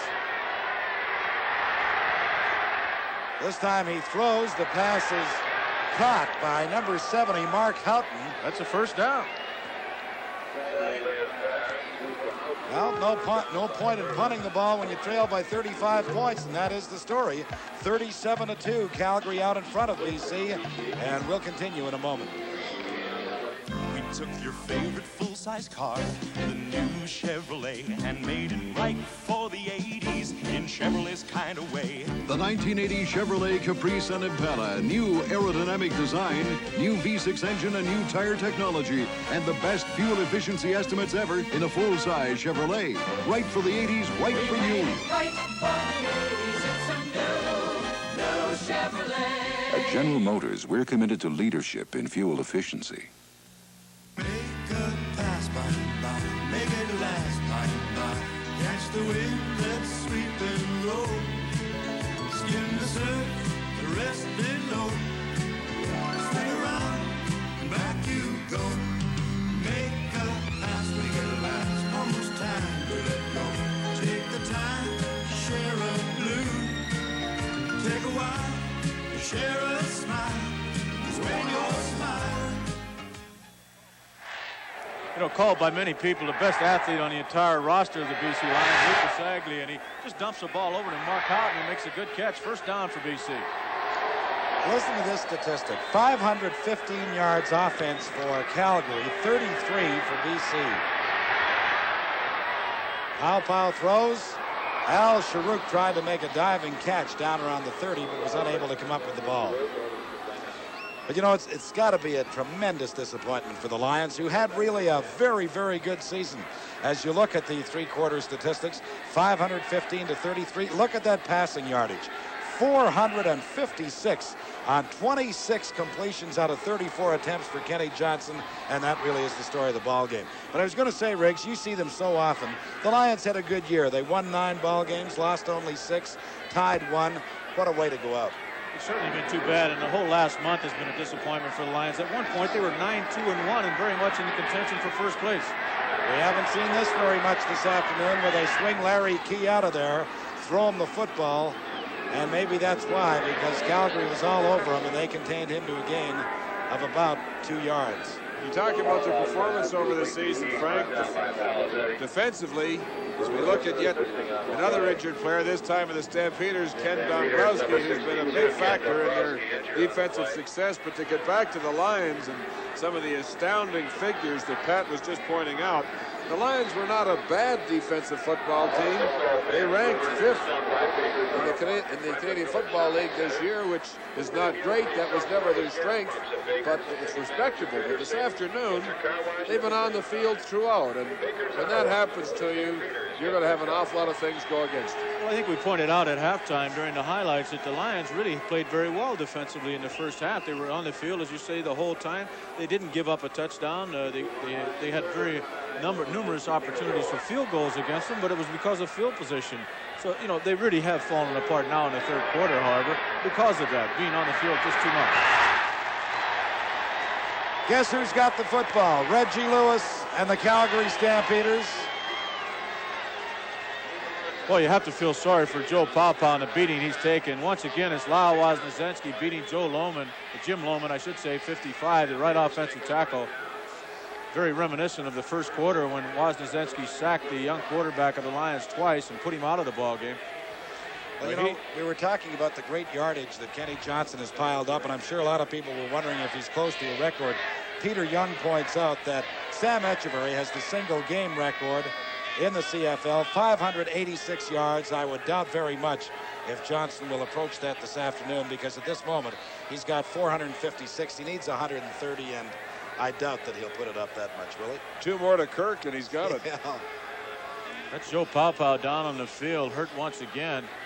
Lions, and you really do feel sorry for the beating he's taken. Gotta feel a little sorry for Coach Vic Rapp, because he and his coaching staff have brought the Lions along to be a very competitive, respectable football team, but this afternoon, injuries and other factors have just caused them to collapse totally. The Stampeders take over at the BC 44-yard line, leading 37-2 with 9.5 minutes left to play in the ball game. The draw goes to Rob Forbes, and he gets back to the line of scrimmage, maybe.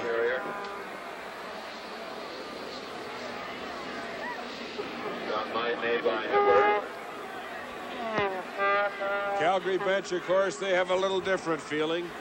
They're looking forward to Edmonton already. They can hardly wait for this fourth quarter to wind down and to get on with the business at hand.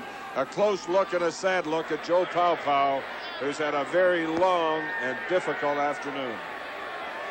It is 2nd and 10 for the Stampeders. Johnson going deep for Armstead. It is picked off by Frank Oliver.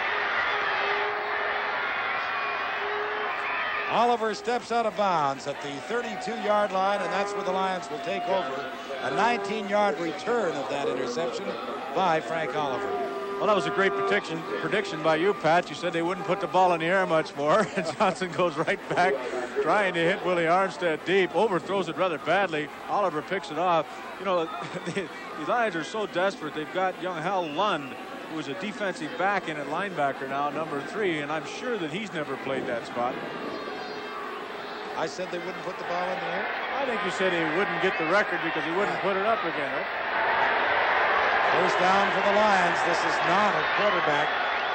He throws. The pass is caught up at the 50 or 51-yard line by Leon Bright. And that is his first reception of the ball game. It's good for 19 yards. What a disappointment for the Lions. Losers of only 2 football games in the first 3 quarters of the season. Tough way to go out. But you know what? They're kind of game. I mean, they're still in there. They know they can't overcome the Calgary Stampeders, but they want to at least gain a little bit of respect out of this thing. Mike Knott's got quite an arm, Mike. I don't know how much you've seen him so far this year. He hasn't played all that much, but a very strong arm. Your mind reading again, Riggs. I was just thinking that he's an impressive-looking young fellow. Pass goes incomplete on that particular occasion, but in the time that he's been in the ball game this afternoon, he's generated a little bit of offense. We've got 7 minutes, 43 seconds left, and now many of this crowd of 34, 35,000 are heading for the exits, and why not? It's 37-2 in favor of the Stampeders. Well, I hope the folks at home won't leave us. You got to stay tuned. You don't know if your pool ticket's going to win or not, folks. I'd stay tuned because I'd like to see how Kenny Johnson can do when he gets the ball back for the Stampeders. Knott fires. It is caught for another first down, and I believe that's Al Sharuk. Let's just wait and see. It was. Sharuk makes the catch for the first down up at the Calgary 46-yard line. That's the score, 37-2. We'll be back in a moment. I just can't wait. I just can't wait. I just can't wait. Oh no, I just can't wait. Count on Radio Shack for hundreds of gift ideas, like our remote control vehicles, from a Grand Prix racer to a van with headlights that really work. When you just can't wait to give, it's got to be a gift from Radio Shack. Can't wait for joy, can't hold it back. Can't wait to get a gift from Radio Shack. Can't wait. Radio Shack. Can't wait. We're back at McMahon Stadium in Calgary. 7 minutes, 10 seconds left to play in the ball game. The Stampeders have a lock on it, 37-2. The Lions trying to get a major score. Let's see if they can. They have a first down at the Calgary 46-yard line.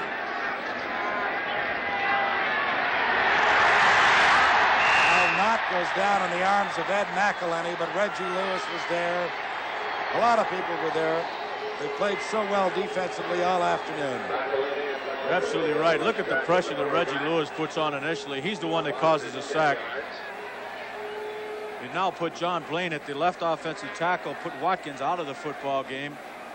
Blake is at left offensive guard, but Reggie Lewis, who has really not been as dominant a factor in this ball game as it usually is, Mike.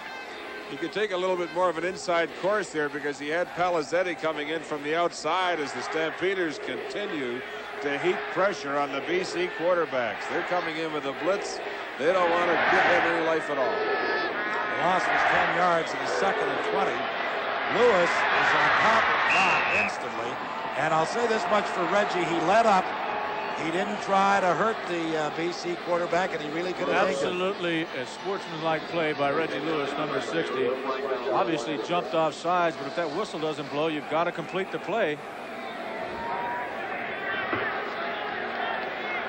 There's an indication of what you gentlemen are talking about. Mike Knott went over to Lewis and indicated that he appreciated that little consideration. Offside, Calgary, number 60. Second down over. Well, they pick up 5 yards on it. Second down repeated. McElhaney offside. Lewis, of course, into the backfield. It appeared before the ball was even snapped. Ball is at the Calgary 51, second and 15 for the BC Lions. 5:50 left to play in the game. Knott was hit just as he released the ball. He wanted to go deep to Ricky Ellis, but his arm was hit by Andy Jonason just as he was firing, number 47. They're all into the act. Little end and tackle stunt. Jonason, number 47, comes free. They had the linebackers in again. You saw Bernie Morrison come from the outside. He used up one blocker. So when Jonason came free, there was no one else to pick him up. It'll be 3rd and 15.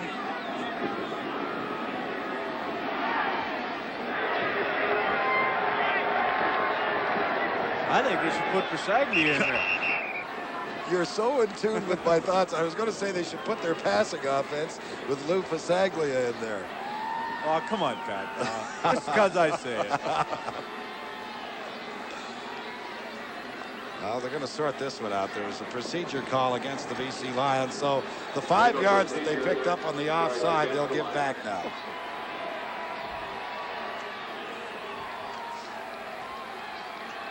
Are you thinking that too? No, I wasn't at all. You think I'm going to associate myself with you two guys? You're crazy.